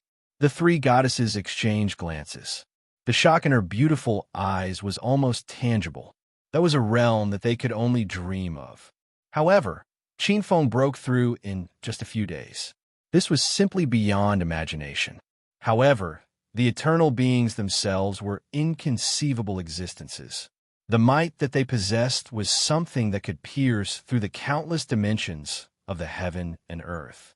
Compared to the utmost beings, they were thousands of times, no, tens of thousands of times stronger. In the higher realms, there would always be a few supremes among the millions and millions of saints. However, there were very few eternal sovereigns above them. Only the mutated Nordic world, a world that was close to the immortal universe, would have inconceivable eternal sovereigns. However, in the endless primal chaos, there were countless worlds filled with too many miracles and too many inconceivable things. Qin Feng slowly opened his eyes. The sixth manifestation quickly merged into his divine Tao laws, and a domineering, majestic power surged from his body. It was as if he was the divine Tao, overlord of the endless worlds. His majesty was immeasurable, and he merged into the endless worlds, making others look up to him. The king of gods, the emperor of gods, the sect of gods, and the ancestor of gods. Boundless holiness and majesty. The divine Tao emphasized majesty. This point was perfectly reflected on his body. A portion of the grand mist holy power in his body once again transformed into strands of eternal holy power. A strange light flashed in Qin Feng's eyes. This also seemed to be a new way to increase his eternal holy power. Compared to the boring comprehension of the myriad world's origin divine laws, this method of condensing various manifestations and condensing the myriad world's origin divine laws was more specific. The myriad world's origin divine laws contained countless heaven and earth laws. Qin Feng estimated that if he could start condensing 9 manifestations of heaven and earth laws, he should be able to start transforming the grand mist holy power in his body into eternal holy power. He slowly opened his eyes.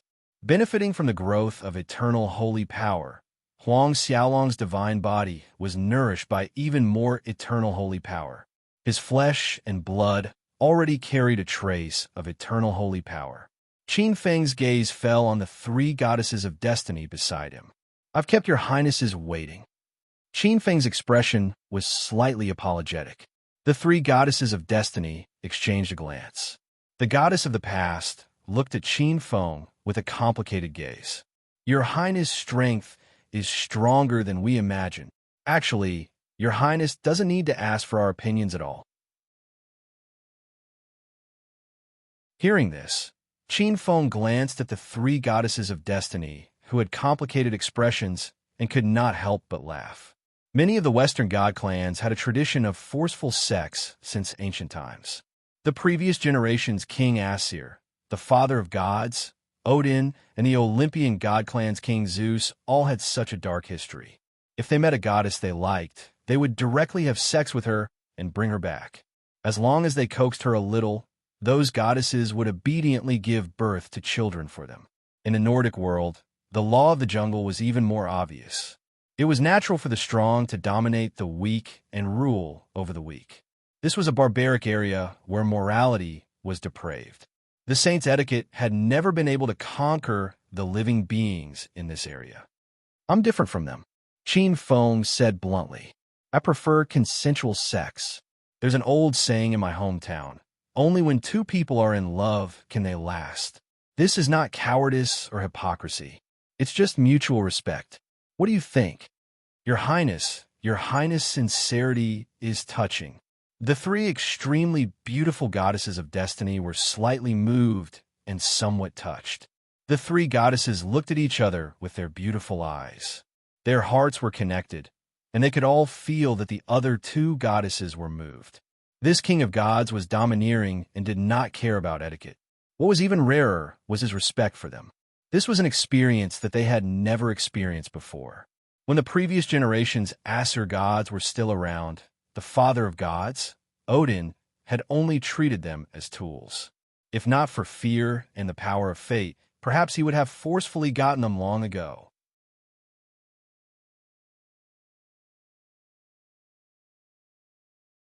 Chapter 1699.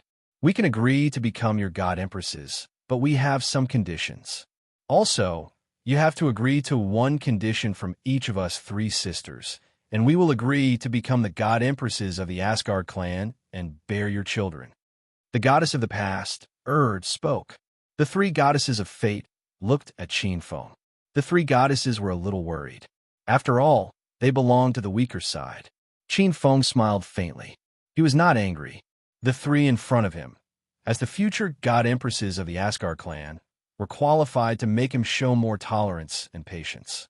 "Please speak." Hearing this, the 3 beautiful goddesses of fate looked at each other, and their beautiful eyes lit up slightly.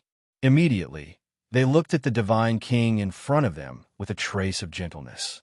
The 3 goddesses exchanged glances, and for a moment, the most active second, Verthandi, who was in charge of the present, spoke. Let's talk about the first condition first. Wait. At this moment, suddenly, in the void, an extremely grand aura emerged abruptly. This majestic voice that had suddenly appeared caused the expressions of everyone at the edge of the Crow Scout spring to change. The three Goddess of Fate's sisters were surprised. Qin Feng's face was gloomy. In the void, an extremely grand radiance emerged, like a huge pale golden sun. An extremely grand radiance was faintly born from the void. Sun, flame, temperature, 4 types of precepts of heaven and earth that were close to perfection emerged. A fierce look flashed across Qin Feng's eyes. A half-step eternal overlord. This was a supreme that far surpassed ordinary people. The gloomy look on Qin Feng's face disappeared, replaced by a faint sneer. Your Highnesses, this king has always been quite fond of the 3 of you. I wonder if the 3 of you can consider this king first. It was an incomparably handsome golden-armored war god that seemed to have walked out of flames. His golden hair emitted a brilliant light like the sun. His figure was slender, and his facial features were cold, with a trace of majesty and determination that seemed to have been carved by a knife. He wore a golden armor, which made him look even more extraordinary. This was a very perfect man, full of masculine charm. It should be called a male god of war. The primordial fire god, Wade, was the primordial ancient god of the Asur gods when the primordial ancient gods created the world. While the other primeval ancient gods of the Asur god clan were fighting for power, or when the other 2 supreme gods were occupying the throne and enjoying the worship of the other gods, he had been hiding in the dark and developing other god clans. The expressions of the 3 fates changed slightly.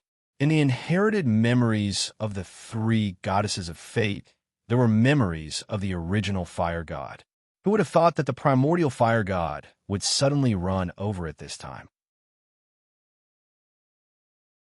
Your Highness, the 3 goddesses have already agreed to the marriage proposal of the new Asgard god clan and are willing to become the Asgard god empress. I'm afraid it's a little inappropriate for your Highness to suddenly come out and cause trouble. Qin Feng quietly arrived in front of the 3 goddesses. He raised his head and looked at the golden-haired man who had suddenly appeared. His eyebrows were tightly knitted together. The unfamiliar primordial fire god Wade glanced at the 3 goddesses of destiny and glanced at the Black Scout Spring.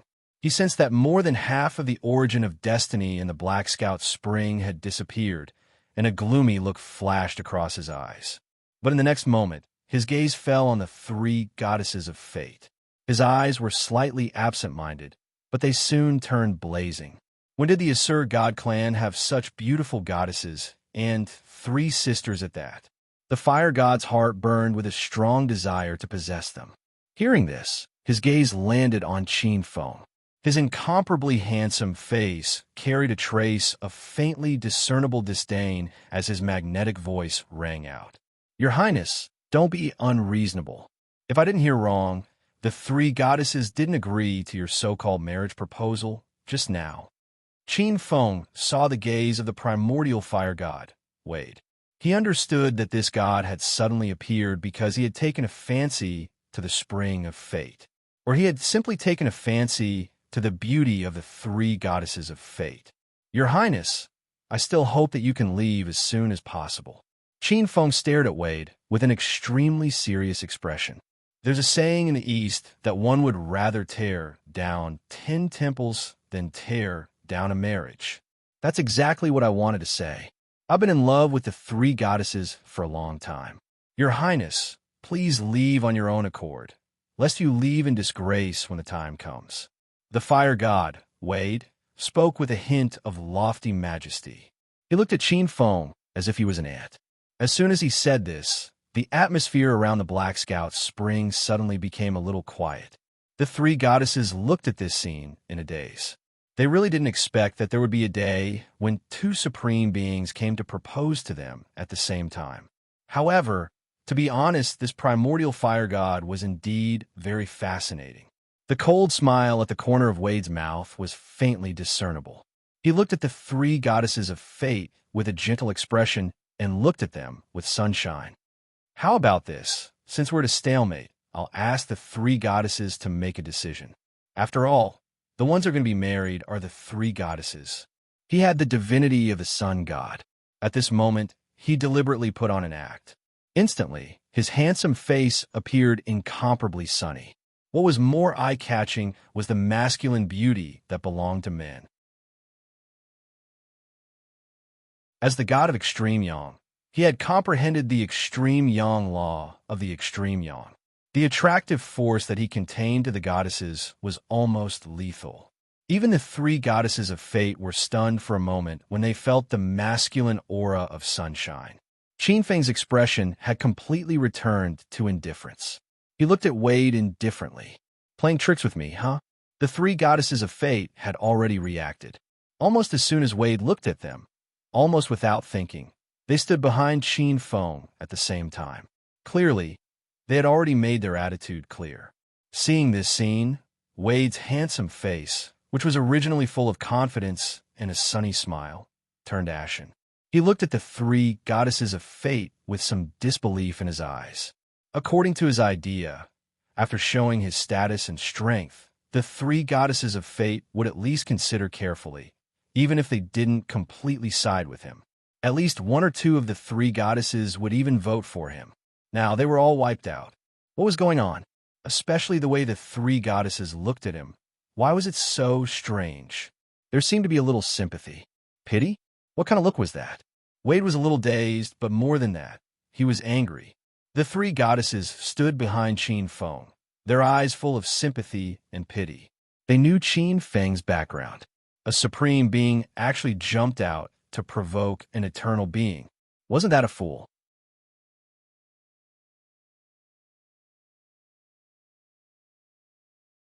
Chapter 1700.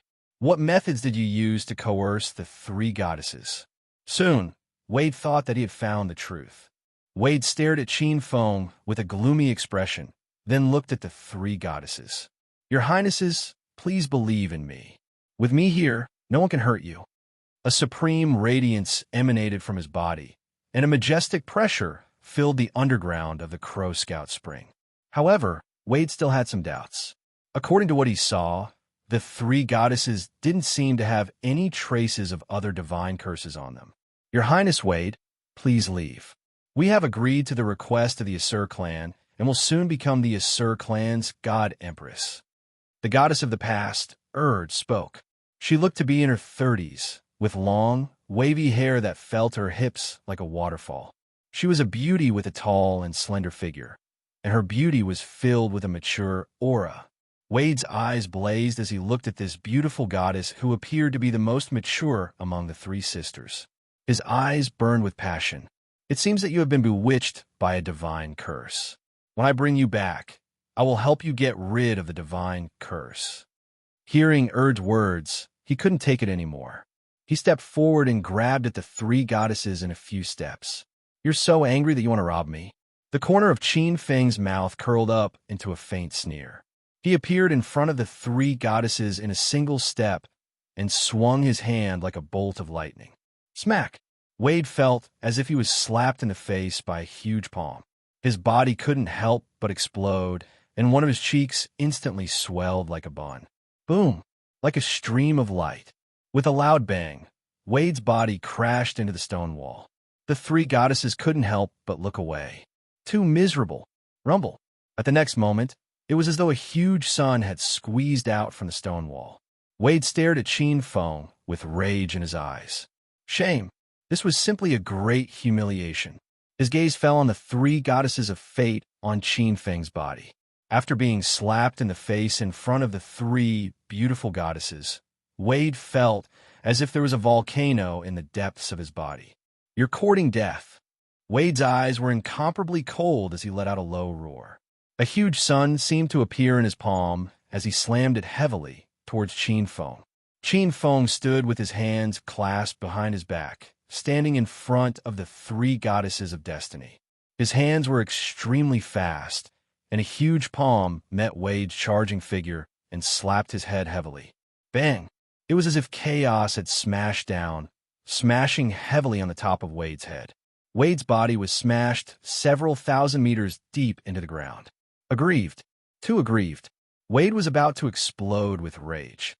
Roar. A world-shaking roar seemed to come from the depths of the earth as a streak of golden light shot toward Shinfo. Vaguely, a golden-red spear appeared in Wade's hand, piercing through billions of worlds. It's the golden sun spear. The expressions of the three fates changed slightly. The golden sun spear was Wade's natal divine weapon. With this divine weapon, Wade was able to travel across billions of worlds. It possessed the great power of piercing through fate, and it already had a trace of the aura of eternity. Qin Feng's expression remained unchanged, and even his posture did not change in the slightest.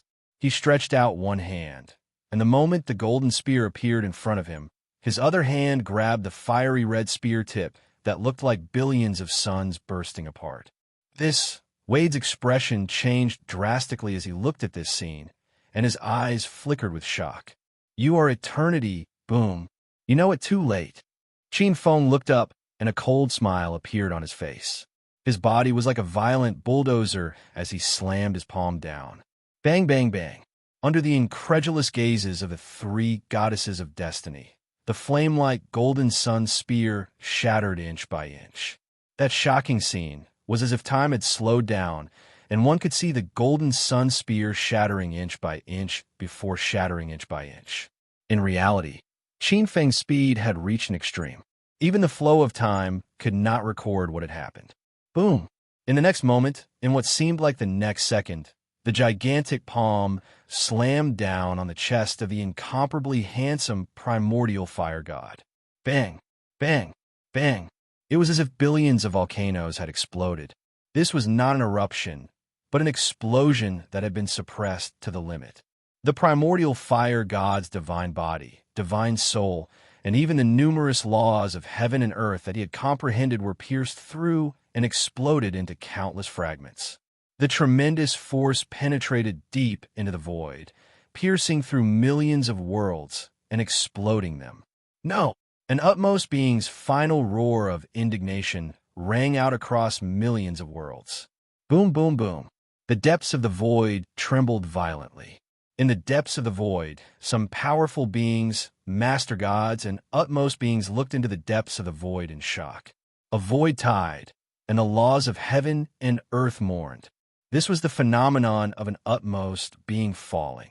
In the billions of worlds surrounding Elysium, some of the almighty experts and overgods who cultivated in the Edict of Fire could clearly sense that 3 of the 4 edicts of heaven and earth had been destroyed by that terrifying energy, including the Edict of Sun, the Edict of Flame, the Edict of Pure Yang, and the Edict of Utmost Yang were destroyed. The remaining law of heaven and earth was half destroyed as well. The fragments of the laws of heaven and earth had materialized into rune crystals and scattered across millions of worlds like a meteor shower. These rune crystals were formed from the materialization of the laws of heaven and earth. Any living being who obtained them could easily condense divinity and godhood to become a god. However, these fragments existed for an extremely long period of time. Unless they entered some special region or fused with a living being in an extremely short period of time, they would quickly melt and be absorbed by the billions of worlds again. Boom, boom, boom. Soon, dozens of moments later, new laws of heaven and earth were born in the billions of worlds, mending the flaws. Some of the cultivators and living beings who cultivated the laws of fire could once again sense the existence of the laws of sun, flame, and pure yang in the void. This strike was felt most clearly by the many Buddhas and Tao Fathers in the east of the Elysium world, as well as the creator angels of the Radiant Paradise. For a moment, whether it was the Radiant Paradise that was fighting the Elysium world or the Buddhas and Tao Fathers in the Elysium world, all of them were shocked. To think that there is such a terrifying existence in the depths of the billions of worlds. A group of half-step golden immortals who were scurrying around the Elysium world felt a chill in the depths of their souls when they sensed the terrifying shockwave. They shuddered and looked in the direction of the Elysium world as though they had seen a ghost. Frightened, the two sides that were fighting immediately began to reduce the range of their battle. At the very least, they tried their best not to get too close to the Elysium world. The shore of the Crow Scout's spring fell into silence once more. When the three goddesses' gazes landed on the black-robed God King again, their beautiful eyes could not hide their splendor.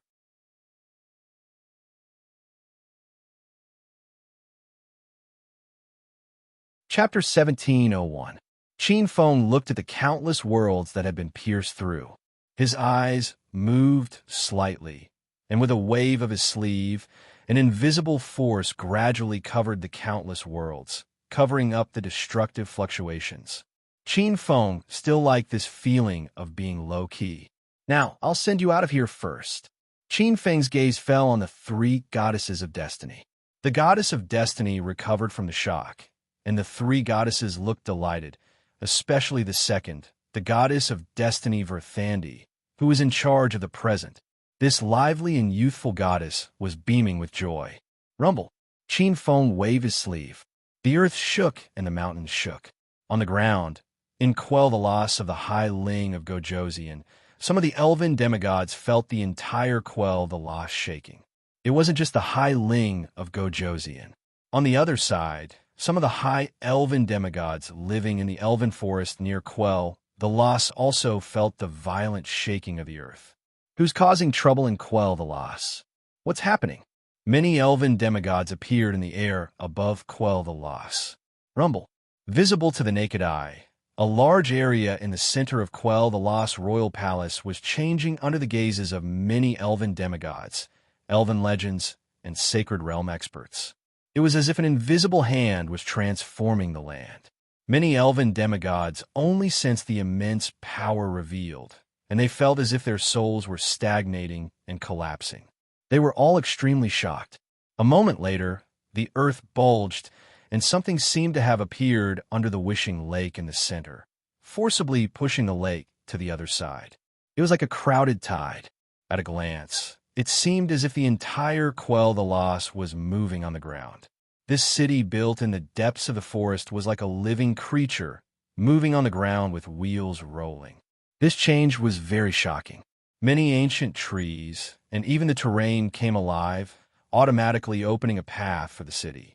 In a moment, under the gazes of many elven demigods and quasi-gods, Quell the Lost seemed to have grown legs and ran 1,000 miles away. As Quell the Lost, the royal city of the Sunchasur court ran 1,000 miles away. The original place returned to its original state, and the ancient trees provided shade. Whoosh! Only the original wishing lake remained, and there seemed to be a layer of mysterious light inside. It was bright and clear, clearer and more transparent than the sun and moon in the sky. It had a strange power, and many elven demigods found their bodies invisibly, unable to get within 1,000 miles of the lake. Look, who's that? Suddenly, one of the elven demigods spoke. All the elven demigods saw a black-robed figure appear soundlessly by the lakeside. Its father, a quasi-god of the first-generation demigod, recognized the figure.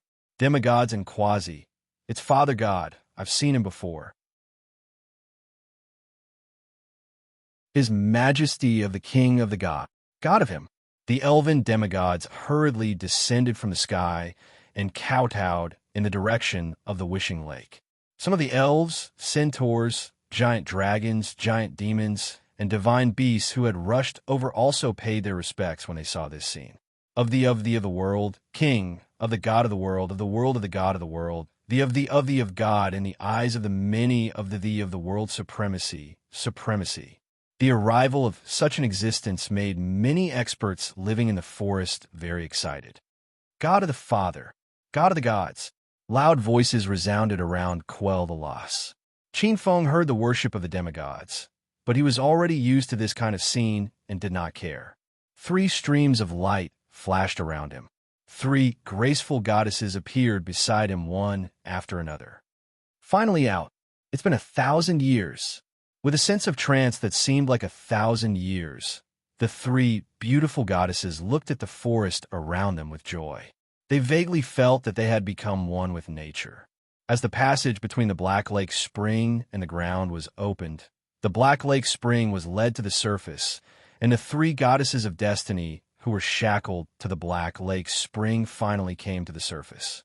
Qin Feng looked at the three delighted goddesses of destiny and raised his eyebrows. He stretched out a hand, and 3 points of light gradually appeared on his palm. The three goddesses of destiny noticed this scene and turned around in a short time, their beautiful eyes falling on Qin Feng. "This is my eternal talisman. It has incredible power and many uses. Of course, for you, the most important thing is that it can help you resist the backlash of fate." The three goddesses of destiny looked at Qin Feng with joy in their beautiful eyes. They could not help it. They could finally get rid of the shackles of fate, leave the Black Lake Spring, and see the outside world. Every eternal sovereign can condense their own eternal talisman. Because of the different nature of their power, every eternal sovereign's eternal talisman ability is different. Qin Feng looked at the three goddesses.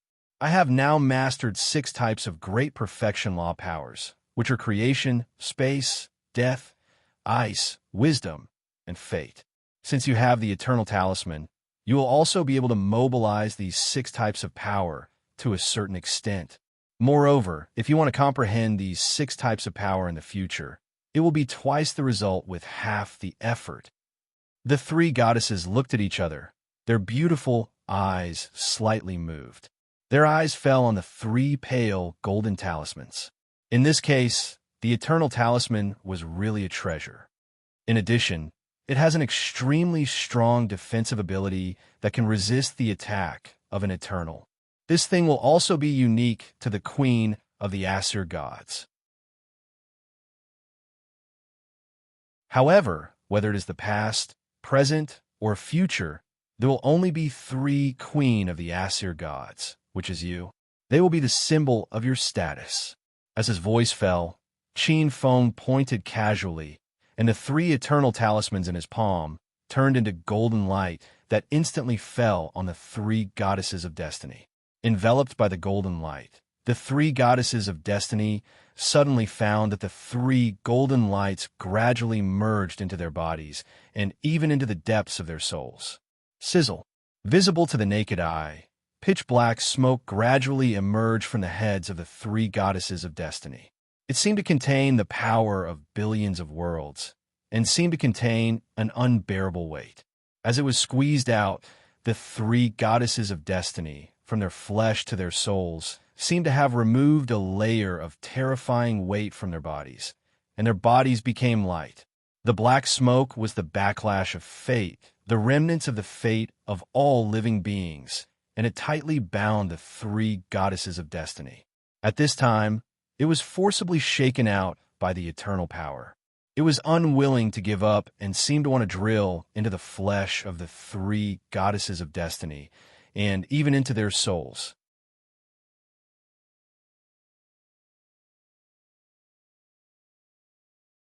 Chapter 1702.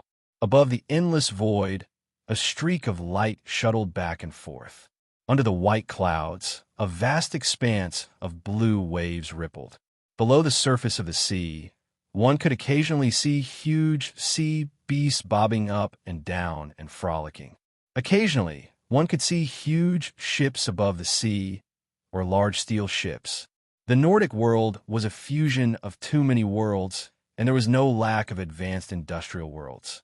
However, the Nordic world was too vast, so vast that even the most advanced means of transportation in these worlds would shrink back at the sight of it. Billions of worlds turned into land and sunk into the sea. That kind of shock was beyond imagination. Buzz, buzz, buzz. A buzzing sound came from the void. With a flash of light, Qin Feng's figure appeared in the clouds. In his eyes, a flying ship sailed over the sea of clouds and quickly left. Its destination was a certain island. It was an industry under the control of a divine race that had developed the divine path industry to a certain extent. Not long after Qin Feng rescued the 3 goddesses of fate from underground, he left the Elysium. according to the agreement between him and the three goddesses of fate. After rescuing the three goddesses of fate, he had to agree to one condition of each of the three goddesses of fate before he could officially marry them. The goddess of the past, old condition, was to help her build a kingdom in the great eastern forest that belonged to the three goddesses of fate. This goddess liked bustling places. After seeing the peace-loving and nature-loving elves, she fell in love with this race. To Qin Feng, this question was a piece of cake. The goddess of the present, Verthandi, preferred to travel. Her condition was to let her play for 500 years and return to the Asgardian divine mountain after 500 years. Qin Feng considered this condition for a moment and agreed. However, this goddess of fate who controlled the present was a little too active. Qin Feng was afraid that she would be too wild, so he made a few rules with her. It must be known that among the many divine races in the West, male gods liked to fool around. Many goddesses were also not loyal and liked to do as they pleased. What made things difficult for Qin Feng was the third goddess of fate, Shikati. This goddess of fate's request was to help her find the two missing swans. Those two swans were rumored to be the ancestors of all swans in the 9 realms. However, according to Shikati, they were divine beasts that were the rarest manifestations of the future changes of fate. In other words, they were two divine beasts of fate. Divine beasts of fate were extremely precious and powerful fate energy. Qin Feng, who controlled creation, could easily create ordinary divine beasts of fate. He could also give ordinary creatures of fate a try, but he was powerless. Of fate divine beasts of fate, he could only go to other worlds with rich fate to search. The goddess of the future goddess of fate, Shikati. In truth, Qin Feng could still wait. After the grand mist holy power in his body had completely transformed into eternal holy power, he might be able to create a destiny divine beast. Of Shikati, of course, and Shurche of fate, of God of fate, of fate, of God of fate, of life of fate, Ling of earth, of above. At this moment, dark clouds suddenly covered the sea, making it as dark as ink. In the distance, a huge storm came from the distant sea. That terrifying storm was extremely fast and contained an astonishing amount of power. Qin Feng's figure flickered and appeared in the void. Looking over, he could vaguely sense fluctuations of divine power coming from thousands of miles away. Bastard, surrender. Indistinctly, he could hear the angry roar of a god. Above the clouds, he could faintly see auspicious clouds. Roar, roar, roar. On the surface of the sea, savage and tyrannical dragon roars were incomparably terrifying. Qin Feng looked over and saw a huge black dragon drawing huge waves on the seabed from time to time. Surrender? You bunch of good-for-nothings. Vaguely, a low and cruel sneer came from the bottom of the sea. Heavenly court? No, this should be the heavenly court of a certain world that leans towards the east. Qin Feng's gaze fell on the void. Above the void, there were numerous gods shrouded in divine light and auspicious clouds. Divine light flowed around these gods, and there was no lack of immortal qi around some of them. The Nordic world had merged with countless worlds, and there was no lack of worlds with heavenly courts that were similar to primeval worlds. Probably due to some commonality of the changes in the dimensions of heaven and earth, there were also Taishang Laojun, the Jade Emperor, the Queen Mother, and the various immortals. At this moment, it was obvious that the gods in the sky had the upper hand. Among them, a powerful and heroic divine general was at the level of a main god. The rest of them were superior gods and a group of gods supporting them. Although the savage black dragon under the sea had also achieved the level of a main god, it was still a one-on-one battle after all. Qin Feng originally wanted to pass through this continent, but his gaze suddenly shifted. Sensing the changes in the void, he changed his mind. Divine General Fei Peng, it's too early for you to be happy. The demonic dragon under the sea roared angrily. Below the sea, under the lead of a slightly smaller demonic dragon, huge demonic dragons rushed out one after another. That was also a main god-level demonic dragon. Heavenly Court, you treat us as slaves and teach us all kinds of dragon-slaying skills. Today, we'll overthrow you high and mighty immortals. Kill these hypocritical gods. Kill all the fake gods, and the dragon race will reign supreme again.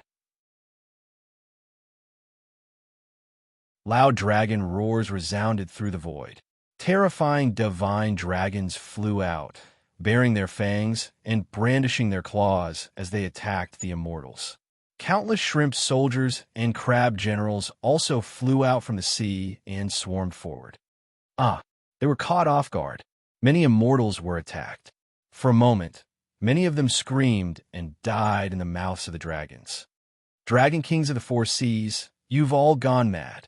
How dare you attack us? Mad. You dragons are completely mad. Aren't you afraid that the heavenly court will send troops to annihilate you dragons? Many of the remaining immortals who didn't die immediately were also heavily injured by the sudden ambush. They screamed in disbelief. The strongest among them, Divine General Fei Peng, roared furiously. He waved his halberd and killed many dragons. The heavenly court?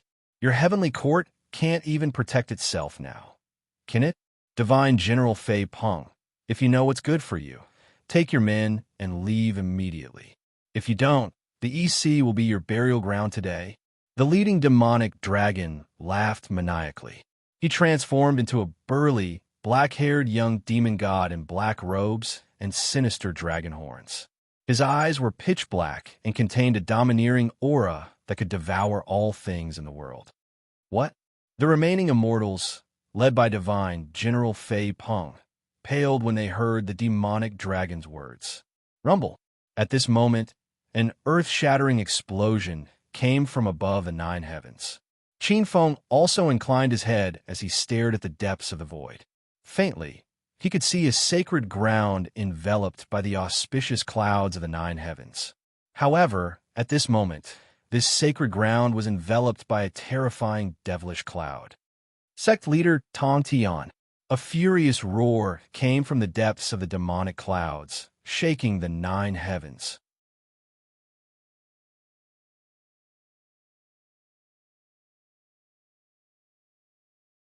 Chapter 1703. The Prime of Tong Tian, one of the three pristine Tao ancestors. Upon hearing that roar, Qin Feng had a strange look on his face. Within that demonic cloud, there was clearly an extremely Deshang existence of the demonic Tao. He seemed to be extremely powerful, but he was at most in the Divine King realm. He was still a distance away from the Paramount realm. I'm afraid this is the Prime of Tong Tian that was born in this world. Qin Feng's eyes flashed with a strange look. In this world, dimensions were the most mysterious. There was once an Almighty who believed that there were countless dimensions in a world. In each dimension, there could be a parallel world that was similar to reality. In the parallel worlds, the aura of some extremely powerful existences could seep into the fate of the dimensions and give birth to some related existences. Qin Feng had been to many worlds, and some of them did not exist in the same chaotic dimension. For example, the White Snake world and the Void world were not in the same dimension. However, their fates intertwined and seemed to affect each other. Strictly speaking, the White Snake world was a subsidiary dimension of the Void world. This was what the so-called 3,000 chaos and endless worlds referred to. Qin Feng looked over. It was the end of the chaos era, and the storm was coming. Some dimensions were torn apart by the chaos era's mighty force, and some worlds ran out and joined in. The Nordic world was such a mutated world. In Qin Feng's eyes, the Prime of Tong Tian, who was surrounding the nine heavens and devouring the immortals of the nine heavens, was very similar to the Prime of Tong Tian, who cultivated the Prime of Tong Tian demonic technique in Journey to the East. The Prime of Tong Tian in Journey to the East was a great demon. He was the junior brother of the Grand Supreme Elderly Lord. Because of a battle of ideals, he broke out of the sect. He cultivated the Prime of Tong Tian demonic technique and devoured the evil aura of the world. He was an extremely terrifying demon. He founded the demonic sect and went against the heavenly court. The heavenly court ruled that human immortals could not fall in love, but he insisted on making them fall in love. The heavenly court ruled that demons and humans could not become immortals, but he insisted on making demons and demons take over the immortals. According to the Grand Supreme Elderly Lord's calculations, only the 8 immortals of the upper cave, the 8 immortals who corresponded to the 8 stars, could deal with the prime of Tongtian. However, the prime of Tongtian seemed to be in the wrong place. This seemed to be the heavenly court of another dimension world. It was very similar to the heavenly court in Red Sun riding a dragon. During the Great War between humans and dragons, the heavenly court sided with the human race and created all kinds of dragon-slaying martial arts to exterminate the dragon race. In the end, the dragon prince of the southeast dragon race, Little White Dragon, became a demon and wanted to destroy the world. With a flash of light, Qin Feng appeared in the sky. As soon as he entered the clouds, a terrifying demonic aura that could devour everything swept over. Demonic qi swept out, turning the peaceful 9 heavens immortal realm into a Jura hell. Countless immortals, fairies, and deities were devoured by the domineering demonic qi.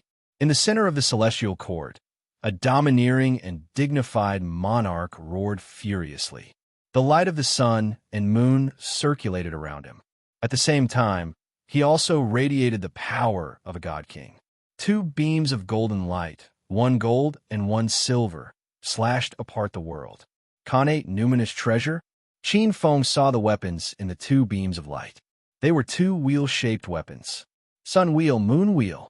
Qin Feng's eyes lit up slightly, but he immediately restrained his expression. A portion of the Khanate numinous treasures were not enough for him to take action, unless it was an eternal numinous treasure that was superior to the Khanate numinous treasures. For example, the 3 chaos springs and the golden apple tree. Rumble. Earth-shattering explosions resounded through the 9 heavens one after another. After several exchanges, the celestial emperor of the celestial court was at a disadvantage. After devouring so many immortals, Tongtian's strength had surpassed his. Even with 2 Khanate numinous treasures, he could not reverse the situation. Rumble. The celestial court above the 9 heavens was completely shattered. You forced me to do this, Tongtian Demon Dao. With a furious roar, the celestial court's head shook. An extremely grand aura emerged from the top of his head, and a mysterious light emerged from his body. A bright golden bead emerged. The heavens shook. Qin Feng was about to leave, but when his gaze fell on the bead, his expression changed and a trace of surprise appeared. Rumble. Faint golden light burst forth, streaking across space and time, and instantly blasted Tongtian Demon Dao, who was caught off guard. Bang! This is like a sand tower collapsing. Tongtian Demon Dao screamed, and his body suddenly turned into endless black sand, filling the universe. His primordial spirit scattered, and a wisp of fire appeared in the golden bead. More than half of the billions of black sand suddenly dissipated. More than half of Tongtian Demon Dao's primordial spirit power evaporated. Terrifying and resentful screams filled the 9 heavens. Celestial Emperor, you won this time, but I will never let you go. You want to run, Tongtian Demon Dao. This time, I will make your soul scatter. The Celestial Emperor in the center looked at the empty 9 heavens, his eyes filled with anger. He rubbed his hands, and the sun-moon will change in his hands, turning into countless suns that could destroy all things. The sun's divine light burned the world. The sun's divine light froze all things. The primordial spirit black sand that filled the sky rapidly dissipated in the golden and silver splendor. Celestial Emperor. Although most of the black sand was destroyed by the 2 divine lights, there was still a chance to take the opportunity to escape into the depths of the void. Watching Tongtian Demon Dao escape, the Celestial Emperor's face was livid, but there was nothing he could do. The depths of the void were crisscrossed, and there were countless void passages. It was very complicated, and even if he was powerful, he could not find an incomparably cunning demon in the void. He could only watch as Tong Tian demon Dao escaped. Whoosh! Looking at the ruins above the nine heavens, the celestial emperor's face was livid. His gaze fell on the sea. Looking at the dragons above the sea, his face was incomparably cold. It was all because of these dragons. If these dragons had not attracted Tongtian Demon Dao, the immortals of the heavenly court would not have suffered. This time, he had to exterminate the dragon clan. Holding the golden bead in his hand, the celestial emperor was about to descend and unleash the wrath of thunder. But at this moment, his face changed, and he felt a huge force coming. His body was unstable, and the golden bead in his hand instantly flew out of his hand. In a moment, it flew down 1,000 feet and landed in the hands of a young black-robed man 1,000 feet away. "Thief, how dare you swallow my treasure?" When the celestial emperor saw this scene, his eyes were about to crack. The golden bead could be said to be a supreme treasure of the heavenly court, and he subconsciously wanted to rush over. But in the next moment, his expression changed drastically, and his body turned cold. A gaze looked over, and he actually felt that his body could not move, as if he was frozen in place. No matter what, he could not move half a step. It was a black-robed young man. Soon, the black-robed young man retracted his gaze. "So, it's a spiritual item condensed from the primordial chaos law." Qin Feng played with the bead in his hand with one hand and felt slightly. A moment later, a look of understanding flashed across his eyes, and there was a trace of disappointment in his eyes.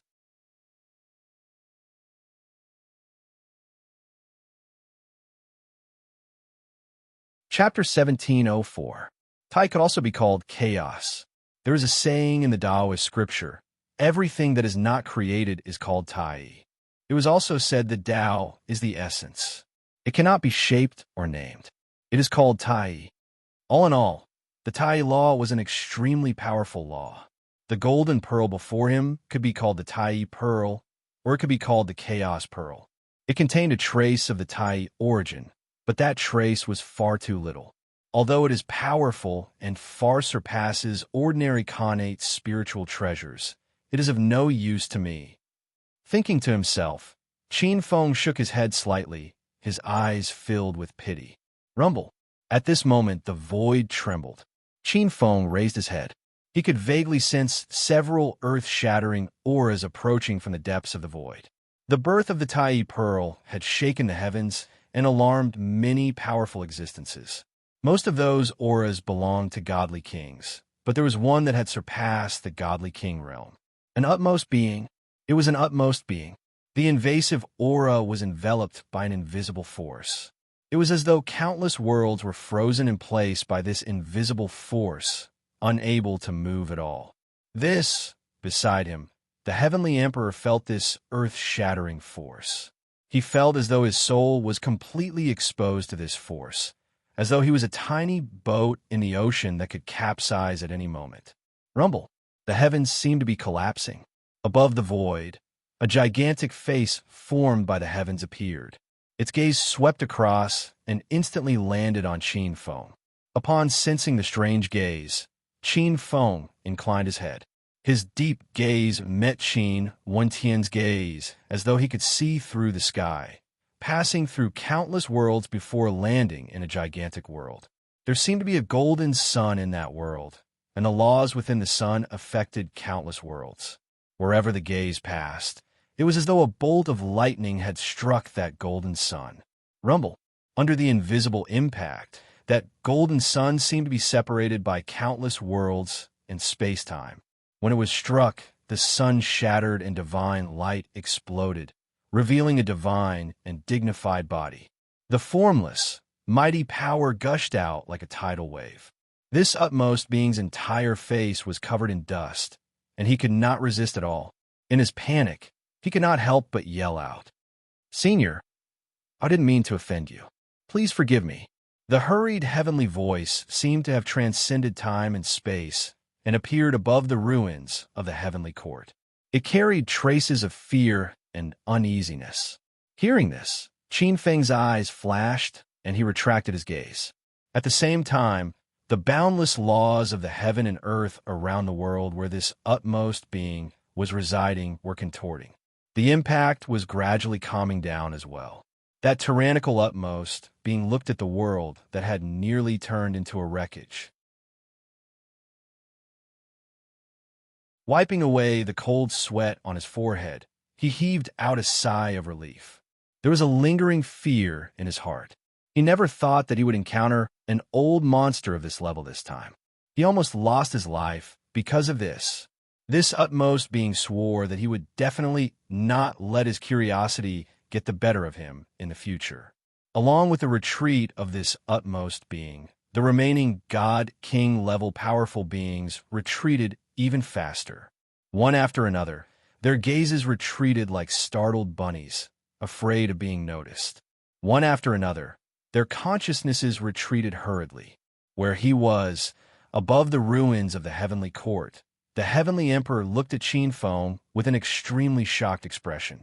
Just a single gaze from him was enough to scare off an existence that far surpassed the God-King state. Just how strong was this black-robed man? Looking at the heavenly emperor, who looked as though he had just seen a ghost, Qin Feng chuckled out. Waving his hand, a golden light flashed and landed in the hands of the heavenly emperor. The heavenly emperor looked at the Tai pearl in his hands as though he was in a dream. To think that he would be able to get it back. The heavenly emperor snapped back to reality and was agitated. He had nearly lost this treasure for good. Look at you. Do you have to be like this? Heavenly emperor. Qin Feng shook his head and chuckled out. The heavenly emperor's face flushed red as he hurriedly kept the golden pearl back into his body. Senior, the heavenly emperor stammered out. He was truly frightened by the methods of Qin Feng earlier on. Qin Feng could not be bothered with this heavenly emperor. There was nothing here that he could not bear to part with. Just as he was about to leave, his gaze fell on the surface of the sea and looked at the many dragons below. In the red sun riding the dragon, the original structure was supposed to be a tripartite balance of power between humans, dragons, and demons. Later on, the human race chose to ally with the dragon race and defeated the most powerful demon race, exterminating the demon race. After that, they set their sights on the Dragon King's Pearl, the most precious treasure of the dragon race. The Dragon King's Pearl contained a strange power that could prolong one's life. The emperor of the human race took a fancy to this Dragon King's Pearl, so he thought of a way to plot against the Dragon King of the East Sea, who was in charge of the Dragon King's Pearl. At the same time, he completely fell out with the dragon race. He ordered skilled craftsmen to develop various sharp weapons and martial arts to deal with the dragon race. In the future, don't go overboard with the dragon race. Qin Feng turned around and looked at the heavenly emperor with a frown. After all, he was the dragon ancestor. Qin Feng could not watch the dragon race be exterminated by the heavenly emperor after he left. The heavenly emperor was slightly shocked. Senior, you are. All right, you don't need to know too much. Qin Feng did not want to say too much. In a flash, he disappeared from the spot. The heavenly emperor stared blankly at Qin Feng's departing figure. His gaze landed on the surface of the sea, and his eyes flickered. From the bottom of his heart, he hated the dragon race. After all, it was the dragon race that attracted the Grand Master of Heaven and caused a huge disaster. Most of the immortals and gods of the heavenly courts suffered. However, the words of the expert who left just now weighed heavily in his heart. He did not dare to make a move. In the end, the heavenly emperor did not dare to make a move. If the expert who left just now had something to do with the dragon race, wouldn't that be a huge disaster for him? After leaving the 9 heavens, Qin Feng went straight to the sea and looked at the dragon race in the sea. These dragons were living too miserably. They were actually restrained by the various ultimate skills and dragon catching dermic weapons created by the human race. How useless! Qin Feng could not stand it anymore. His gaze flickered and a ball of light appeared in his hand. Qin Feng casually poured a portion of the ultimate skills of the dragon race that he had obtained in his early years into it. Among them was the ultimate skill of the dragon race that Qin Feng relied on to rampage in the spirit sea world in his early years, the blue dragon martial divine Tao. Boom! It transformed into a gigantic dragon gate and quietly fused into the void laws, disappearing in a moment. March 3rd, the dragon raised its head and the dragon gate appeared, vaguely on the surface of the sea, be it the many dragons that were fighting with the gods, the flood dragons, or some snakes with the bloodline of the dragon race, carps, and so on. At this moment, they suddenly felt a message appear in the depths of their bloodlines. March 3rd, the dragon raised its head and crossed the dragon gate. After crossing the dragon gate, one would be able to purify their bloodline and turn into a true dragon. The true dragon could also advance further and turn into a stronger dragon species or the inheritance of the ancient dragon ancestor. For a moment, many dragons were overjoyed. After leaving behind a portion of the inheritance from his early years, Qin Feng turned and left.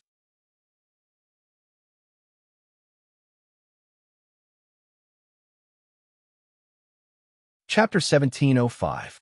After leaving this sea area, Qin Feng continued to fly toward the sea area ahead, looking for traces of the divine beast of fate.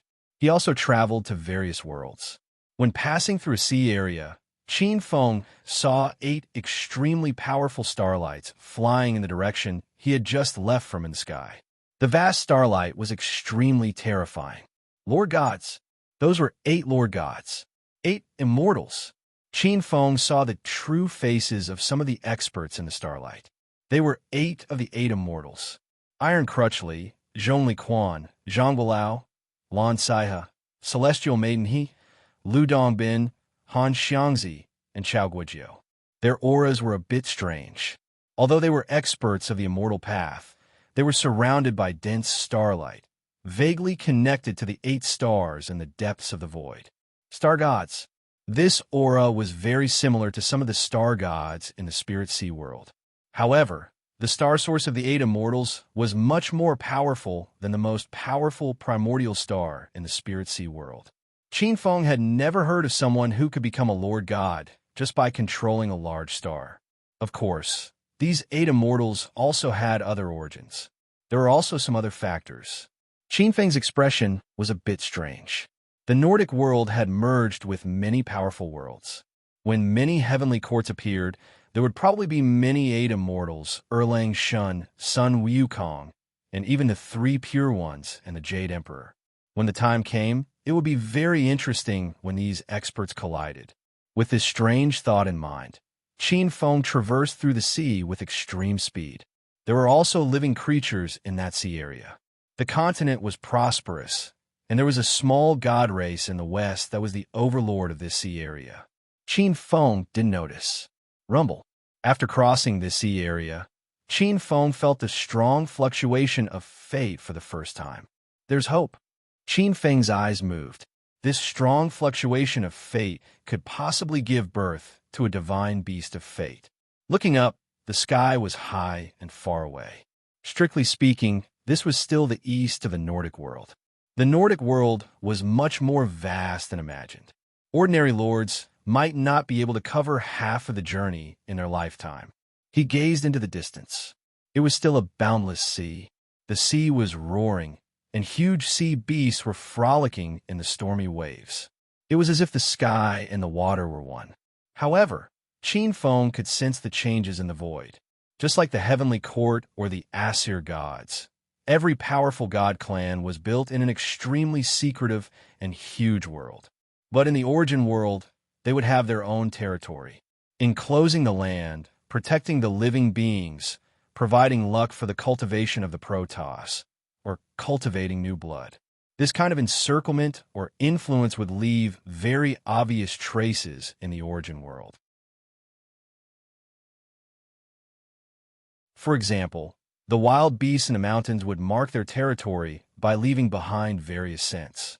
If other god clan elites were to barge in recklessly, it would be easy for them to recognize such obvious changes.